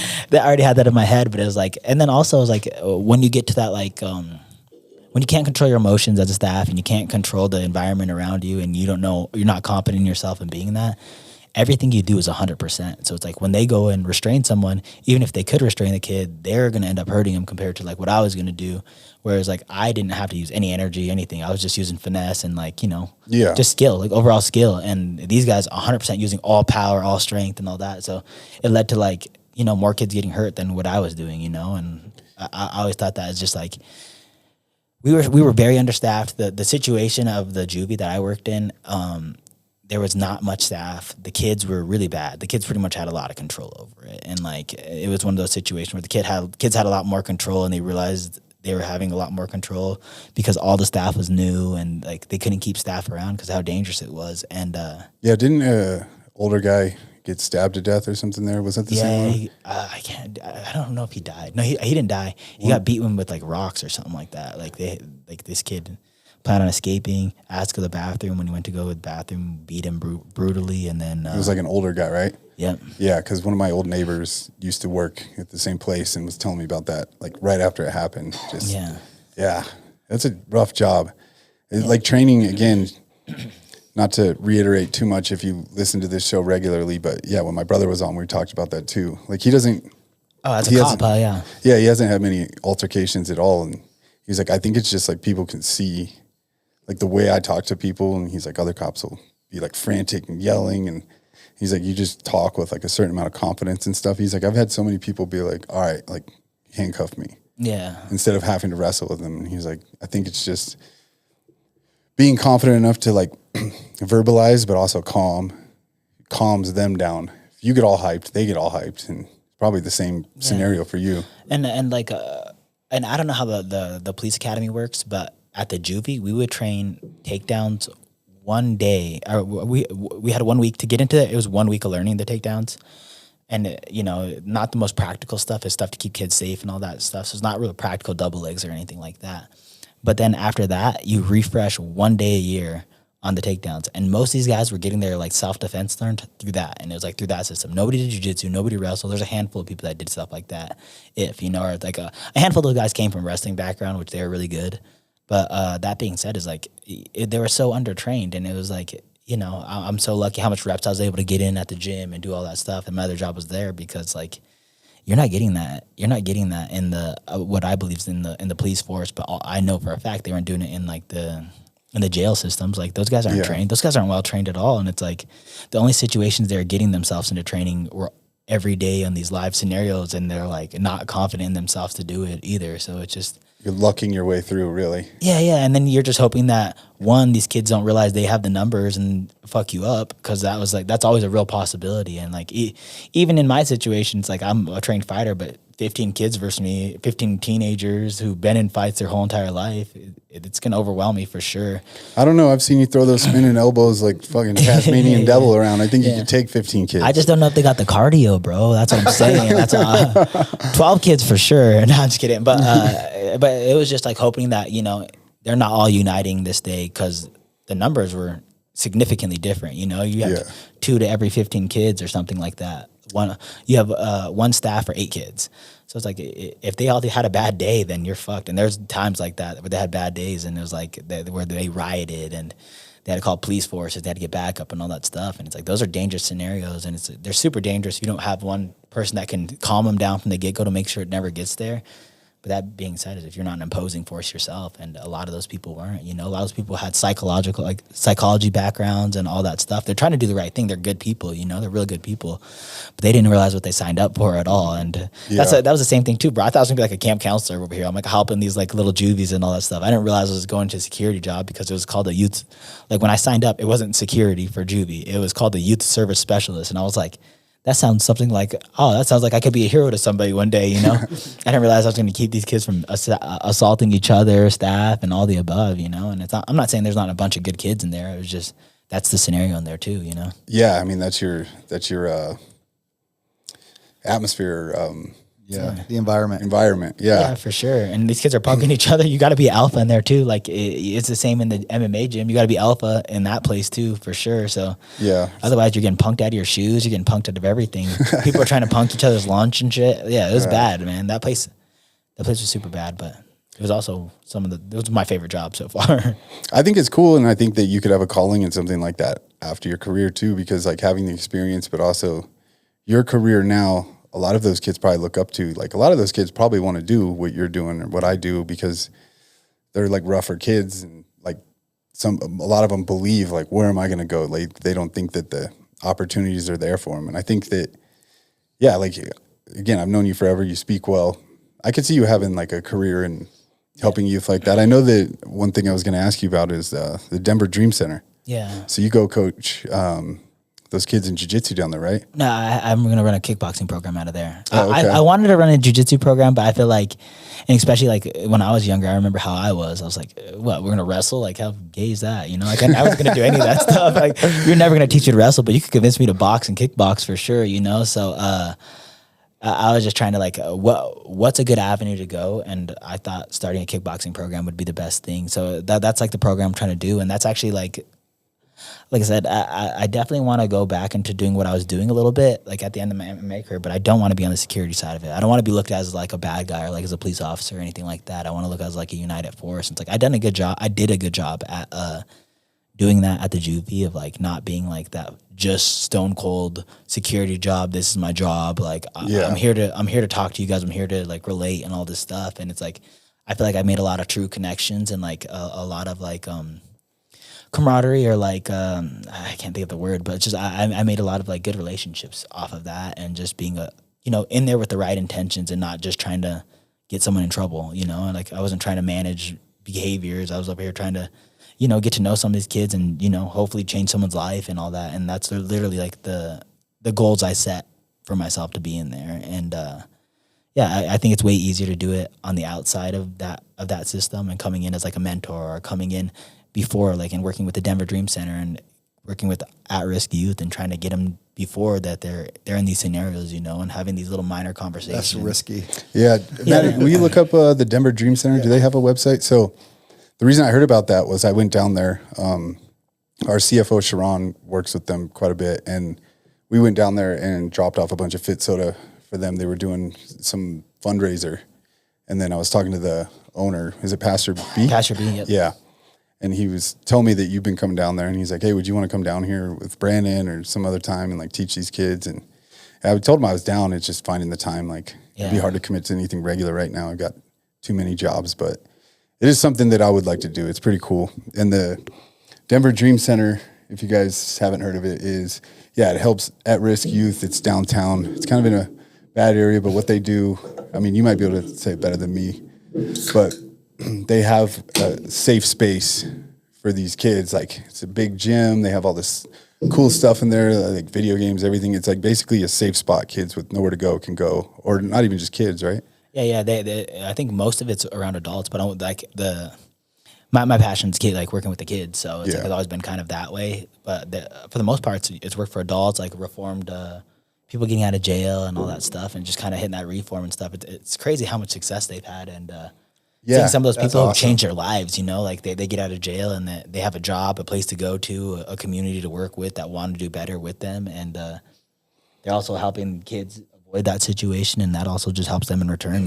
So I feel like the Denver Dream Center was such a great idea and such a cool little program, and it's definitely been a blessing since I've been there and been able to work with them in my life, because it's like the moment I left that juvie is like, okay, how do I get back to this? How do I get back to this in a positive way? And that was like the immediate thing that went on through my head, because it's like I don't want to be one of those dudes that like, I don't know. You did made your money, got out, or forget about them. Yeah, and it's like, I feel like the point of all this is to like make someone's life better. I achieved my dreams to an extent, and it's like I haven't won the belt yet, but it's like I've achieved my dreams to an extent, and it's like, what's the purpose of this if I'm not doing something good in the long run? And I definitely want to do that, and I definitely need to go back to Lookout Mountain, the youth service center, and do a little bit more positive things there. But like I said, it's a lot harder when they're already in the system and stuff compared to hitting them before the system. Yeah. No, I mean, if you ever do that, I'd love to go with you too. Even just like we'll talk to them. Have you had any kids get out and find you? Yeah, for sure. Really? Yeah. I've had a handful of kids, like probably over 20, but not like find me like, hey, I'm out of your house, motherfucker. No, but I mean, like, look you up online or something, message you, want to come to the gym or. Yeah, for sure. I've had a handful of that. I've had a handful of me bringing a couple in the gym. I've had, and then I've had, sadly, a lot of the opposite of like kids go out there and they even if they want to do right, they go back to the normal environments they came from and then go right back into the system one way or another. And a lot of them have died since like my time's passed. Even when I was there, it was happening. They'd leave jail and get shot or whatever it is. It's like the Denver's a nice area, and it's definitely like a lot of gentrification's happening, but there's still a craziness and like there's still like a lot of gang violence and a lot of stuff like that. And it's like it just gets buried. Really, it gets buried. And it's like when I was working the juvie system, once a week I would know someone that was one of the kids, family, friends, best friend, brothers, whatever, were getting shot. And it's like that shit happens all the time. And it's like, now that I'm kind of like a couple years removed from it, 3 years removed from the juvie system, I don't hear about it as much. But as soon as I left Lookout, it was like almost every other month, one kid I worked with on a daily basis got shot or like something of that sort, or went to jail for shooting somebody, or was a part of some crazy crime. It is crazy, yeah. Like you said, Denver is a really nice city. Like I've lived in way worse, and been to way worse, but there is like a underbelly of this city that, like, if you know where to go. There's some pretty shitty places and areas and communities and that are just stuck in the wrong mindset. And it was so weird. Like I tell a story all the time, but there's so much weird stuff that happened at juvie, or like eye-opening things that happened at juvie, where it's like, these are little kids. At the same time they're 21, 20 years old. It's like I was a dumb 20-year-old too, but it's like I was a dumb 20-year-old not in that same environment. And it's like one of the little kids there, youngest kid there, let's say he was like 11 at the time. He was tatted up, right? He had a couple tattoos, and I remember asking him one day, I was like, bro, like, what kind of asshole tattoos an 11-year-old? I was like, what tattoo shop did you go to where they're like, we're going to dad. He said, my uncle did it. He goes, my uncle did it for me. And I was like, what? And he, like, this little kid ran the juvie too, by the way. This little kid, he ran the whole goddamn juvie because his parents were like the highest up in a certain gang in Colorado, or his family was. And he was punking people out of lunches. He was doing a bunch of shit. Like I had to stop him from bullying people. This kid's walking around 4'5", punking grown ass little kids out of stuff. And but you realize really quickly, it's like this kid was born in an environment. And it's like same exact kid. I worked overnights too, so I used to work with the days, and our schedule shifted at our gym, and then I had to switch to overnight so I could make the morning classes and the night classes because the timing wasn't going to work out. But I used to work overnights. This kid would get like stomach aches and stuff, and I'd be up all night, and like all this kid needs is a fucking hug. He needs a little bit of love. He needs a mom in his life. Like a little bit of like sensitivity and stuff. And it's like you realize the same little kid who's getting all the respect in the juvie, walking around like Billy Badass, fucking 4'7", just a little kid, And it's like it was all those scenarios, It was like some kid that was convicted of murder or was convicted of a crime like that. You're like, that's a little kid. Like that's a little kid made some dumb mistakes, but it's like, what would I have been doing if I was in that same environment? You'd like to think different, and all these people like to think different, but it's like, no, you're not any different. You don't know what the fuck you'd have been like. You lived in his same exact shoes, put under the same exact pressure. It's all you know. Yeah, and you're surviving. And then it's like you get out, and it's like you have this whole different mind state when you're in there. And I've met so many of these kids that had a whole different mind states. I'm going to do anything to get out of here, doing like these little like certificates to have like jobs when they get out, all the above. And it's like, I don't know if you've ever been in trouble with the law, but dealing with the law afterwards, like being on probation. No way. Yeah. Being in probation and stuff, that shit ain't easy, man. You gotta, like, if you don't have a car, if you don't have anything like a source of revenue or any of that stuff, you're traveling around Denver on a bus to get A to B to Z. And it's like, you need money there, you need a job to get there. And it's like, you're going to all these little places to check up on. It's like, it's almost easier to just sell drugs at that point, or do what you're doing to get you by. And it's like, then you create that cycle and that system, and you're institutionalized. Yeah. And then on top of that, you're going right back to the same environment that you were. It's like, okay, the moment you leave there, then where are you going? I'm going back to the house that I was in. That's right in that same neighborhood. Or my parents' house that are completely into gangs. And it's like, most of their parents were in gangs, most of their parents were in the same gangs. And it's like, where do you think they learned this from? It's just a rinse and repeat cycle. And it's like, even with the mindset that they had in there and like certain things, it's like, it's almost more incredible that some of these kids get out of it, And it's crazy. Cause I've worked with some kids over the years where I used to do privates or let them train with me for free, like in classes and stuff. And I would just have requirements. Cause when it first started happening for me, like parents would contact me or whoever, like a school or something. And so I had to make like some requirements, and it was just kind of like you had to get a certain amount of grades and, this and that. And there was like 5 things. And then, as long as you stay within that, like you can train for free, you can come here as much as you want, do this, do that. And like a lot of them would stick with it and then fall out. And, I'd call them and everything. Where you been? Like, I haven't seen you in a week or whatever, and back into the same shit. And it's sad. It's like, it is hard. Yeah. I don't know how you fix it other than, because I can't make them come, Yeah, and that's the same system. That, like, the first thing I did when I got to the UFC was talk to a guy I know in I forget what the program's called. I'm gonna fuck it up for sure, but it's not like an anti-gang thing, but it's like they work with gang people to pull them out of it. It's like a common program. I'm gonna fuck it up, but I called a guy I know from there, and I was like, hey, how do I get into the system of like working with these kids? Hey, I got a perfect group of kids to work with you, and it's like. It was cool and it worked out really well, but it's like at the same time, it was like more of me trying to chase people down, and like that's hard too, and it's like as much as I want them to succeed, it's like a lot of that too. It's like you definitely need to have a little bit of that will and It's like anything, you got to want it, It's like if you're a smoker and you want to quit smoking, I can't convince you to stop smoking. You have to want it for yourself first. Yeah. Which is tough because we're talking about young kids too, where like they haven't been necessarily raised the right way, or it's just easy to fall back into, and they don't have like the mental maturity, or even some adults, it is a hard life to get out of. I've known quite a few people like locked up as adults and stuff, and even just getting out of the system is literally a battle. Like, yeah, and it's so much easier to be in jail than to not be in jail. Like, life's hard, man. Like, working a goddamn full-time job or like being an entrepreneur, that's all hard stuff, man. It's almost way easier to sit in jail than do that. And it's like those choices, I mean, once you get institutionalized, it's really not that bad. That's like all they're missing out on is women in there, they get drugs, all that shit in jail. Like it's a fun little environment. They're watching ESPN in jail, they're watching fights. My brother's telling me about fights, you know what I'm saying? So it's like, yeah. I've hit plenty of times in my life where I'm like, I'm just going to sell drugs again.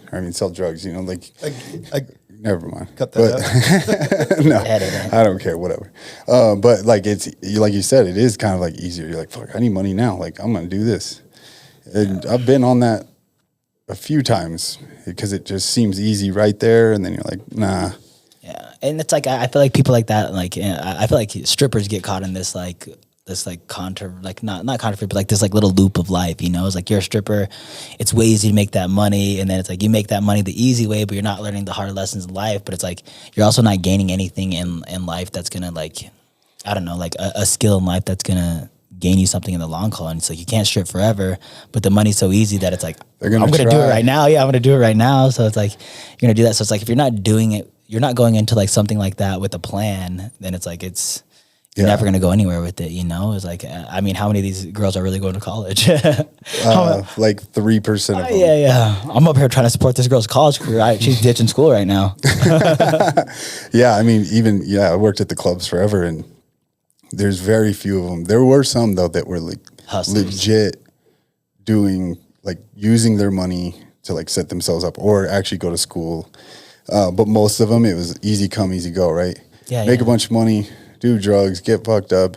I'll make it back tomorrow. Just keep coming. Yeah, and that's exactly that's like another price, like a thing that like I see with that too is just like, it's the moment that money comes with like no hard work, you can make that in a few hours and all that. Then it's like, oh, you don't really value money like that then necessarily. So it's like it almost devalues it, and it's like, okay, I could spend it on a goddamn purse or a bunch of this, like maybe not like or like what is it? Just items and like just like I don't know, lucrative items. I can't going out or cars or cars, just stuff that's not gonna like build you anything in the long run. Is like it's so easy to do that. It's because you just don't value money as much. Whereas like my dumb ass was working overnights, not stripping, working overnights at a juvie to go get like You were strip searching. Yeah, exactly.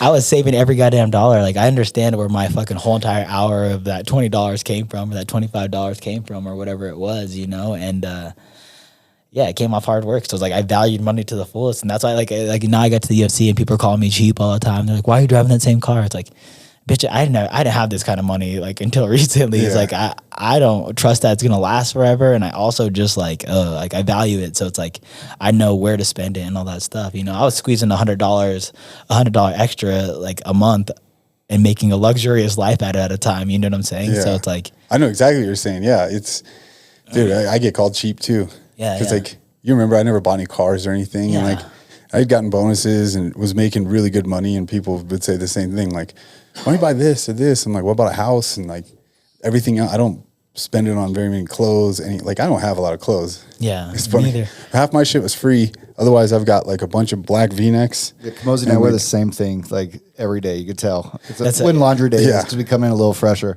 It wasn't until maybe like 5 years ago. I think I literally had one pair of shoes. I had workout shoes and then Go out shoes, like the Vans. Yeah. yeah, Converse, the All Stars. That's But funny. I mean, because the same thing. I was like, man, I get punched in the face for this. Like I've gotten my jaw broken for this money. Mm-hmm. So it just seems like now partying is another story because like you catch me out and I'm like, I'd love to have a good time. Buying the tabs. Yeah.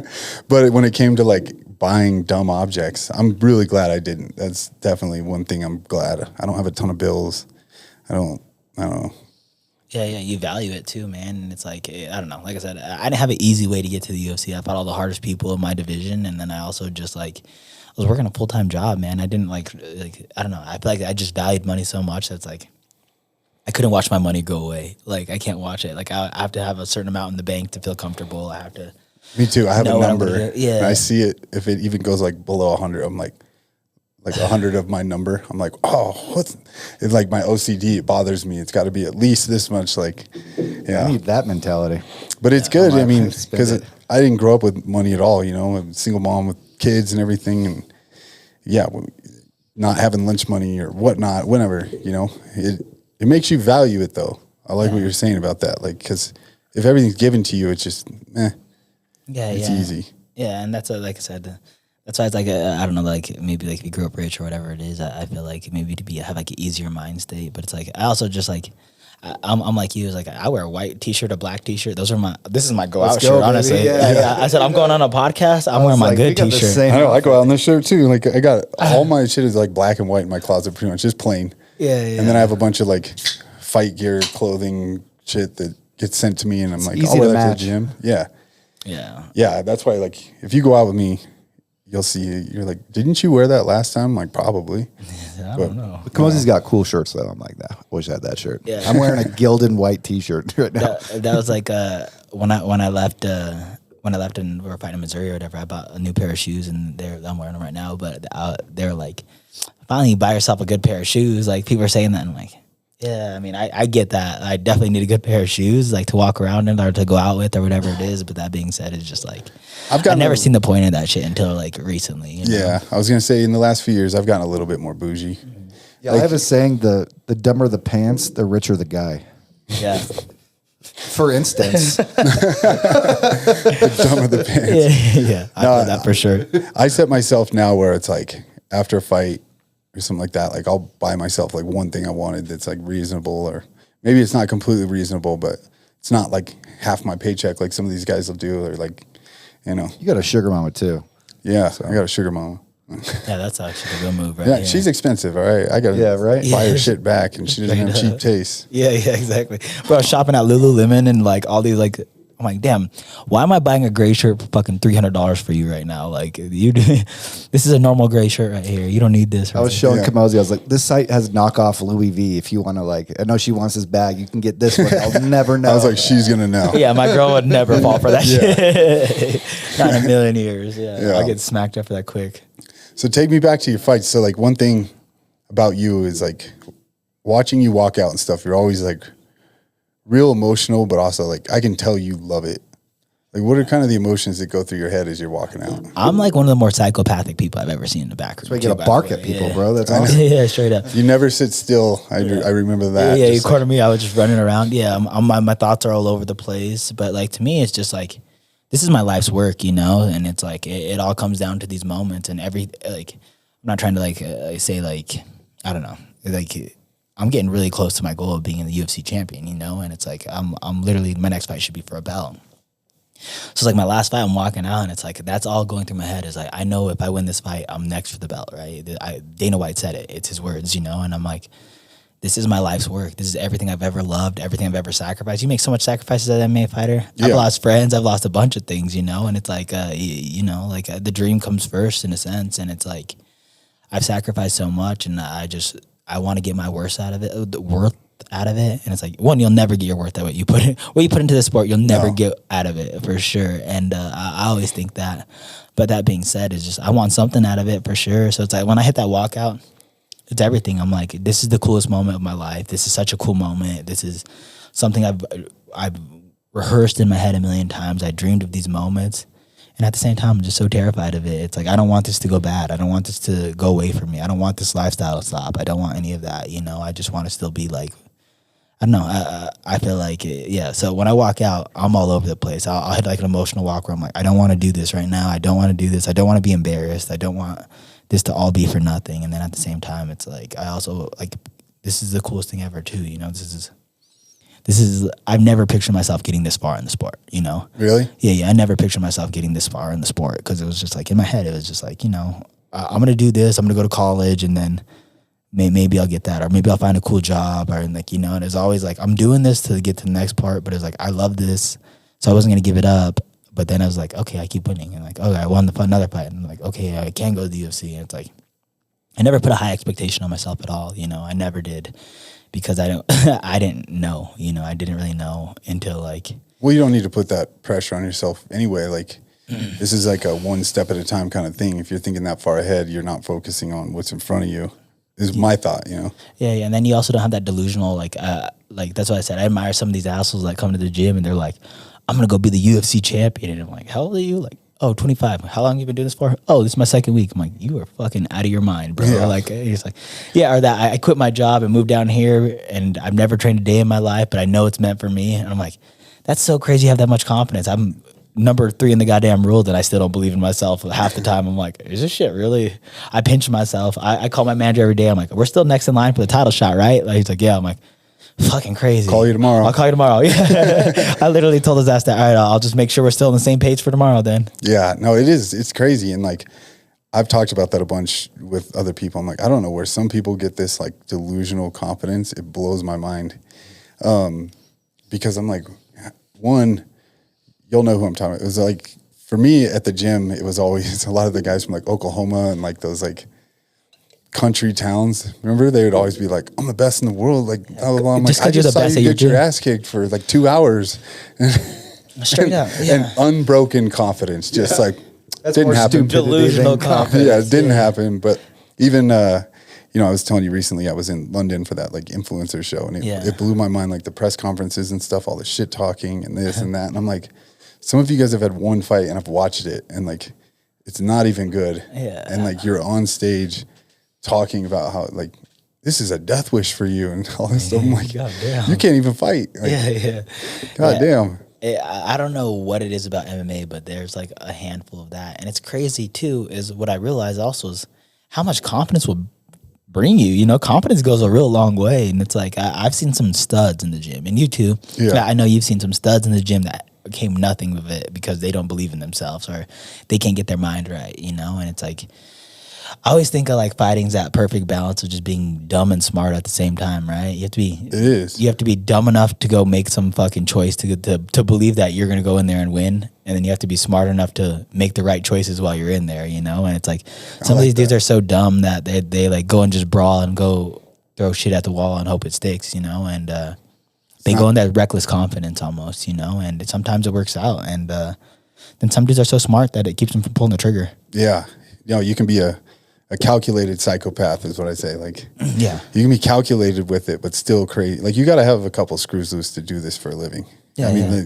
that's a fact for sure. But yeah, can you be calculated enough to like operate that and still keep that like wild factor? Yeah. And you do a good job of that. Cause like I said, you're like a Tasmanian devil when you fight. Yeah. Like I said, I've seen you like spinning all over the place, going for like flying shit. You hit the ground, you're like rolling, but it's also not like sloppy either.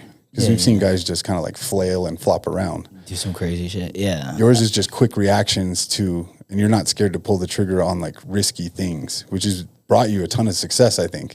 Yeah. And I feel like I've just been dangerous.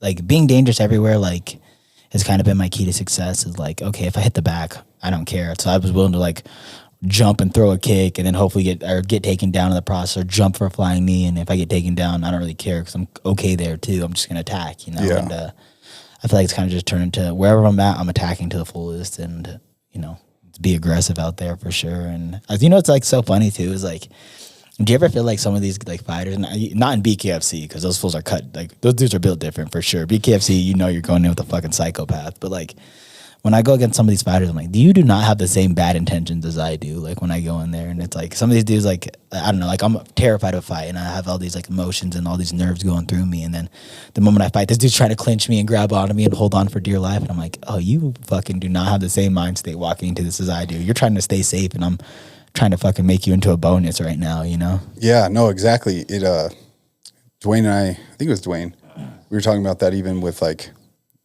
using bare knuckle, for example. This is a different game, and like there's a different style to it. So when Rockhold was fighting Perry, I actually, on paper, everywhere in MMA, Luke Rockhold is one of the best fighters I think that's ever competed. But he's not like a dog. Like he doesn't have that like, Or a RawDawg. or RawDawg. Yeah, no, he likes that. Like, not shitting on him. There's a lot of guys like the pretty style. Yeah. It's got to be clean. It's got to be this.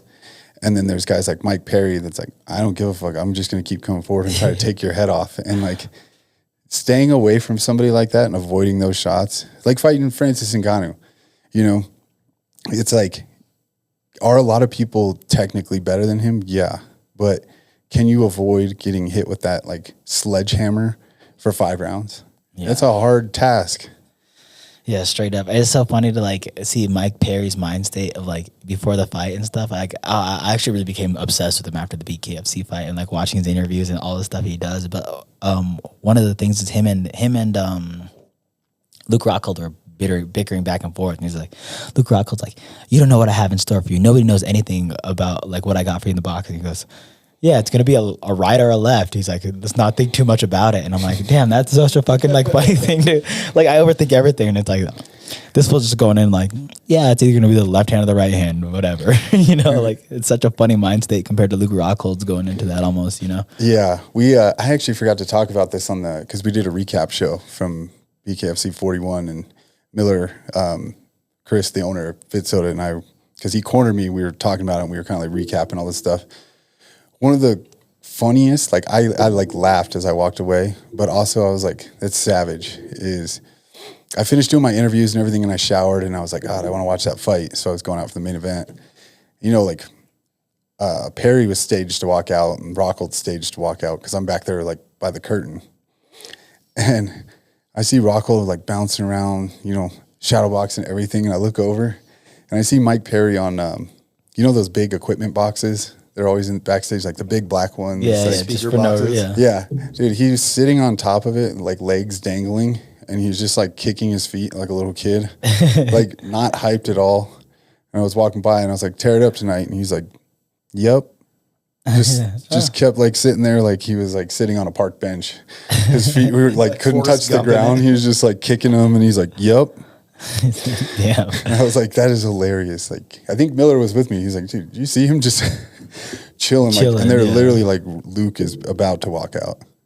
Yeah, no, I don't think I could ever be that calm before a walkout. My ass is pacing. I'm punching wall. Sometimes I'll punch a wall. Like, I don't know, man. I'm all over the place. So it's kind of funny when I see like someone like Mike Perry who just, the left or the right, just like literally puts no like importance to it at all. And I'm like, damn, I'm overthinking everything at this point. Like it's funny. I wish I could have a little bit of that mind state of just, this is really nothing. It's just a fucking fight. And that's really what it is too. It's like, it's really like the value is what you put to it. And it's like, of course the value is going to be high, like you're in the UFC, you're in BKFC, you're in these big promotions, and you're getting paid and you're making your livelihood off of it, that it's like, the value and the importance of what you're doing is high, but like don't overthink it, because you're just fighting a motherfucker. And it's like, how long you been doing that shit for? I've been fighting this little kid, and it's like, don't put too much value on it, otherwise you're gonna overthink the whole goddamn thing.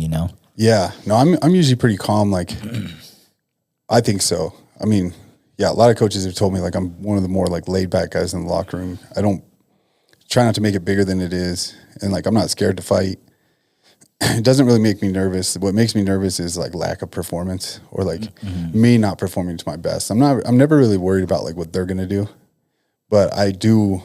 What plays in the back of my head is like, I gotta be on, even if I lose, but I fight like maybe somebody's just better than me. Then I mean I hate losing still, but it's like easier to swallow. But if I like don't perform to my ability, then that's what like eats at me for like months and months and months until the next one. And I don't know, it's a weird thing, but I do pace. Like I always walk counterclockwise in a circle. I don't know why. You can ask Mark. I've done it forever. Like once I'm warmed up and people will be like, your corner guys are nervous. You need anything? You need this? And I just like shake my head, and I always walk the same circle. And if something's in the way, I move it or like walk around. Yeah, I'm winding up. I don't know. I was going to ask what your like process is, because there's so many different ones. Everybody's different. I've seen guys like bawl crying and then be like, all right, let's do this. I've seen world champions crying, like bawling in the locker room, Yeah. I don't necessarily have a set process. I try not to like get stuck in a mind state of like, wrap my left hand before my right hand and like stuff like that. But I definitely have to like go through a mind state of like, okay, I gotta let this go. Like this really doesn't matter. And it's like I kind of have to like devalue the moment for sure, because it's like if not, I let it get to me.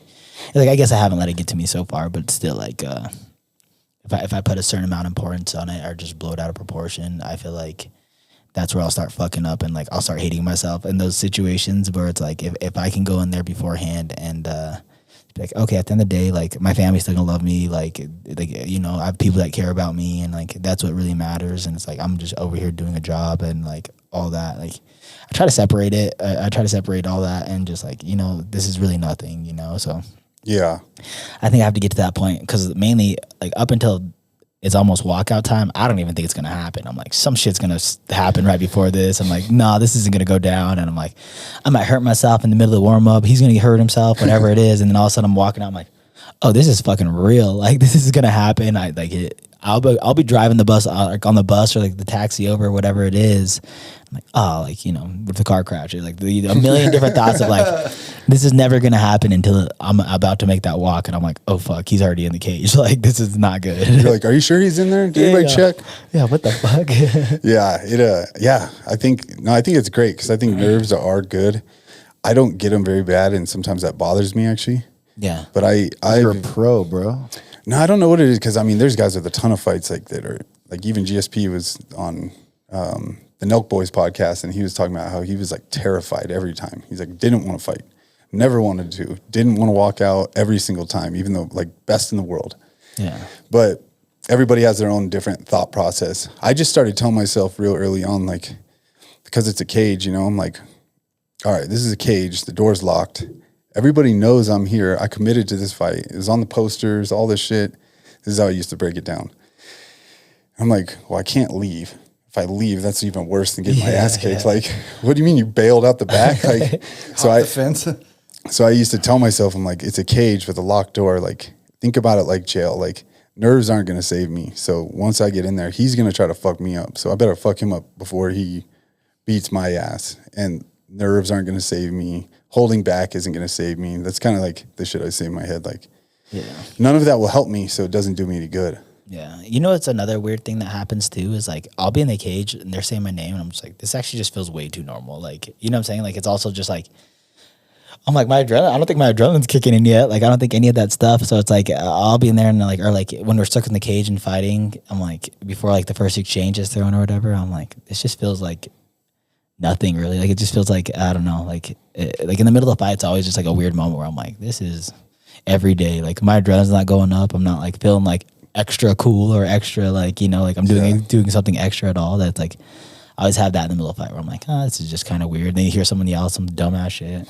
Grab his dick and twist it. Yeah. I'm very fortunate at a time. My name is Brandon in this moment in time because the "Let's Go Brandon" chants just start right off the bat. And I'm like, okay, That's awesome. yeah. So it's a very good name to be having when you're in a public setting nowadays. So I didn't even think about that. yeah. Both my fights in with crowds, "Let's Go Brandon" was like instant, and I'm like, damn, these guys really love me. How old were you when I met you? When you first I had started to be coming to the like gym? just turned 16. 16? Yeah. Okay. Yeah, I mean, man, I remember, I mean, you remember how pumped all of us were when you got in the UFC. Like, Yeah. once they called you because, like, you had been killing it forever. And I just wanted to give you those props because I remember watching you, like, not as a kid, you were old enough to be fighting, but, like, the stuff you went for, I remember thinking, like, I was envious of your style because I was, like I said earlier, you just roll with it. You weren't scared to like pull the trigger and do some crazy shit. I was always envious of that, but I also knew I was like, man, this kid's going to be a star. Yeah, I appreciate that, man. Because just having that, like your mind, you just seem like, let it go. Yeah, and that is like I feel like I overthink everything. Like I overthink everything in life. I feel like having an active mind is like one of like the more hindering things in my life. You know what I'm saying? And it's like in the cage, you can't really think. Like, and that's like the only time I could ever just shut shit off and just flow and go. You know, and I was like, I was grateful for fighting because it's like, bro, you can't think in there. You got to react on instincts, and it's like I feel like me running away from my thoughts was MMA, you know, as like a young kid. Is like if I can escape like fucking whatever it is you go through when you're at that age, it's like it was easy to do and just have those moments of just being free and just fighting because it's like at that point nothing really else matters because this motherfucker's trying to fuck you up, you know, and vice versa. So it was one of those like I like fighting a lot. I love fighting, and it's like, but one of those things that it helped me with is just like just letting go, you know, just letting go and being free in a moment and like one of these crazy chaotic moments and all that, you know. That's a good way to verbalize it. I mean, you know, I feel the same way actually, but I've never said it so eloquently like you. Yeah.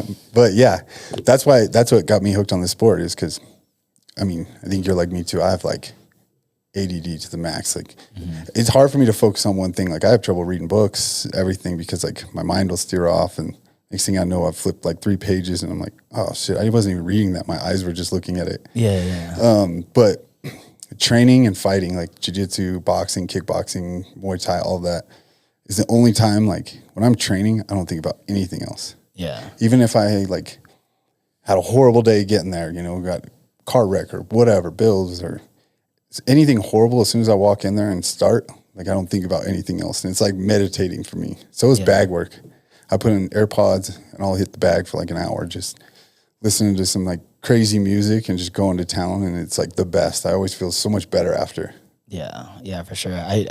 For me, I like running too. Running's one of those things that it's like, You lost me there. yeah, no, I know. I'm one of those. Like, I'm out on that. I don't think much people like it, but it's like one of those like I can just like do something active and let my brain flow and stuff. And it's like I think that's super important for me. Like when I'm leading up to a fight, where it's like maybe it's like bag work for you is like I can think about the fight, focus on that, do something active, and then just focus on whatever my thoughts that are coming up at the current moment in time. But it's like I'm also just doing something where like sitting down and meditating has always been super hard for me, or sitting down and reading and finding that like escape through that. It's like it's always been really hard. But like I could run and just I'll run miles and miles and miles and just do that off just just having like a thought in my head and just running with it and just kind of like, oh, I guess my feet are moving too, but I'm really just running in my head the whole entire time, and Running, I can't. I'm thinking about how much it sucks the entire time. I'm like, this sucks. I could be doing this. But yeah, no, there are those like meditative states of like active things, because I can't sit and meditate either. Like if I sit in just silence, my brain goes nuts. Yeah. I don't understand how people can do it, but I have my own, like, that's why I call bag work like meditation. Yeah. Because or I'll think about like problems I have, but I'm hitting the bag and like sweating everywhere. Next thing you know, worked out forever. And it's great. I love it. Anybody that can find something like that, it doesn't have to be fighting related, but if you find like your outlet like that, I think it's always good. Yeah, for sure, man. And I'm just so happy I found fighting, because it gave me so much more too. It's like I feel like I struggled with a lot of things, and like fighting gave me like an identity. When I remember being like, because I was in high school fighting, and like I was like bragging about knowing all you guys. I'm like, I know real fighters. I know people in the UFC and shit, and like like they know my name too, motherfucker. Like just call them right now. Yeah, just shit like that. And it was like it gave me like an identity, and then all of a sudden I feel like that gave me the confidence to be like okay in every room I step in. It's like, okay, if worst comes to worst, at least I could probably beat up everybody in here, or like stuff like that. Like even like stuff like that, or just like I'm taking one of you with me at least. Yeah, exactly. Even like I said, to a small degree like that, or just even just walking into a room confidently too. And it was just like I'm really happy that I found fighting, and it's like it feels like it always made sense too that like I would end up like fighting and stuff, but like I don't know, like the journey along the way and all that stuff is just like it kind of made me to a better person, change my work ethic and all that stuff. But like that being said, it's like it almost took over my identity to a certain point, which is crazy to think about. Yeah, no, I know exactly what you mean, because when I was teetering on if I was going to be done or not yet, I was like, I struggled with it, because I was like, man, this is like everything I've been, everything I've done. Now what? What am I going to do? Like get some fucking insurance job or something? No disrespect to anybody. Like that's just the first thing that came to my mind. But then I was like, I'll go from being like an athlete traveling the world in these stadiums and like getting hype and like all this cool stuff to like, I'm supposed to go to a regular job now and then just be like a regular person. It was like hard to struggle with. And I don't know where I'm going with that, but it is hard. Yeah. And I think it's like super important, like one, what you're doing now, but two is just like for me, and like now that I'm like, in the mix of my career, just to make something of it now, like do what you can now, like have these little like side things that you can kind of make into something. So it's like, I'm not just stuck the moment that fighting's done with me, and it's like, cause sometimes that's usually the case, is like, it's not like I'm done fighting. It's like fighting doesn't want me no more. Yeah. And once I hit that point, it's like, I want an avenue that I already created, or like a life I've already created and I've made off of fighting, and it's like, I don't think I want to ever be a coach or run a gym. That used to be like my dream when I was younger, but same, like, it's like, I don't know if I kind of just want to see what I can do else in this world too. It was like all I've ever gotten good at was fighting. And it's like so weird to think that it's like, what's your skills in life? I'm like, I don't know how to make, like, I can't fix your wall, but I put a hole in it. I can destroy it for sure. You know what I'm but saying? I can kick that door down. Yeah, exactly. No, So I hear you, man. And I think, like you said, knowing you a long time and like seeing you grow up quite a bit, I think you're going to have a ton of avenues, and like definitely take advantage of this now. That's what my advice would be. Meet all the people you can, make all the connections you can, and like hold those important relationships really well, because it will lead into other stuff. Like that's honestly how I ended up at this job. I was the first athlete they sponsored, and the relationship grew. And like, there were times that they didn't always have money when they were starting out to like pay me, but I was like, don't worry about it. Like we're friends. And then now like I have a career with them, and it's cool. We get a chunk of the company, and hopefully we sell for We got to try some of that $1 billion soda too. Yeah, I'm gonna wrap this too because I don't want to keep you too long. But there was one other thing I was gonna ask you. Oh yeah, so you already said it earlier. It's supposed to be title shot next, and it is Brandon Moreno, right? Yeah, the winner of Brandon Moreno Pantoja. So I'm weighing as a backup. Moreno's the current champion. He's fighting Pantoja, who beat him 2 times already, and they're going for their 3rd fight. So I was gonna say, break those guys down for me, in your opinion. I weigh in as the alternate, and then I fight for the belt, whoever wins that one. But breaking them down at the opinions, they're both just sloppy. Like, they're both good. I think Moreno has good cardio. He's a real good fighter. Pantoja, I think, is more skilled on the ground, but he's super aggressive. And that's another thing about both these guys. They're actual real fighters. You know, they're not trying to look pretty in there. They're not doing the prettiest things, honestly. Like, they're not really like finessing fighters, I would say, are like beating you on skill. They're beating you on like heart and will, you know? So it's like, for me, I think I can do both with these guys. I think I can outskill them. I think I could finesse them. I think I can beat them on the feet. I think I could beat them on the ground. And then I think if it comes to a game of pure heart too, is I can beat him there also. So it's like, for me, it's just being smart, making smart choices, and realizing that I'm the smarter fighter of the two. And it's like I can kind of just finesse them, and I don't necessarily need to be in that dogfight with these guys. Because sometimes I feel like I put myself in those situations where I'm dogfighting someone where I'm like, I could pick this dude apart and beat him up on the feet, and I just went and chose to brawl with them. And it's like, That's what makes you a fan favorite too. And you know, I'm not saying Don't stick do with it. that, Yeah, but yeah. like, yeah, sharpen it up. But I mean, you know, you have that in your back pocket too. That's a Yeah. nice thing to know when you're like you were saying a fighter or like a martial artist, like having that fighter instinct in your back pocket of like, all right, if this gets dirty, like I know I could do it too. I'm down. Yeah, and I feel like some people, like, that's not plan A. That should never be plan A. You should beat them on skills. Like, skills, and that should be your number one weapon. But it's like going back to that's always perfect. Some people have just that. I've seen you come out as that with plan A quite a few times. Oh yeah, for Run sure. out with a flying knee, not even a punch yet. Yeah, for sure. Yeah, Maybe it was got a more reckless- calculated, you know. Yeah, not really necessarily. We're just going to try to do cool shit. And I remember when I first started my career, I remember like just being obsessed with people's highlight reels and just watching highlight reels all day, every day. And I, like, in my head, I'm like, I just want a fucking dope ass highlight reel at the end of my career. And I know somebody out there needs to make him a new highlight reel, because I was looking before you came because we were going to play one, and you've got a few, but like one of them's 7 years old. Yeah. The other one is like, I don't know, 3 years old, or maybe we get Maddie to do I was it. gonna say, give me the footage and some of that Tesla money, and we got it, dude. That's somebody. Maybe that's what we'll do. I'll pay Maddie to make you one for coming out here on the show. He makes some sick ass edits. I'll show you the one we did for Bare Knuckle after this. Yeah, Oh, hell he yeah. makes some awesome ones. Yeah, I'll get you one, Maddie. I'll pay you to make him one. Down, so down. Well, I guess we got to see. I'll tell you, UFC owns all the content, but Yeah, you know, yeah, stuff like that. never mind. That'll never happen. Yeah. Can't do that. But no, I want to say thank you for coming out. And I actually wanted, I told you this before, but we wanted to see, so Fit Soda obviously sponsors this podcast, Fit Soda Media YouTube channel. Check us out, fitsoda.com. But this is our brand new flavor that it's not out yet. It's not on the shelves. We just got these yesterday, like a box of the finished product. And nobody else has tried them, right? Outside of the company. Yeah. not at all. I want to see if you do a taste test for us. And this isn't a setup. We'll just edit it out if you don't like it. So give us the honest reaction. It's a rainbow sherbet. Dang, it does taste like rainbow sherbet. This is bomb. Sweet. Yeah, so those are going to be hitting shelves here soon. I'm not sure how soon, but I think very soon, like next week or two. I think so. It like smells like it. I know, right? Isn't it crazy? I was thinking that too. Is like when we're going through it, I'm like, I think I just drank all the props. I was running through those things though. Do you feel hydrated? Yeah, I feel good. I feel all right. Yeah. Hey, I don't think these are the caffeine ones, right? No, they got BCAAs and electrolytes in them, but no sugar, no calories. Oh, okay. Yeah, we're good to go No then. coloring, nothing. Yeah, we'll load you up before we get out of here. Yeah.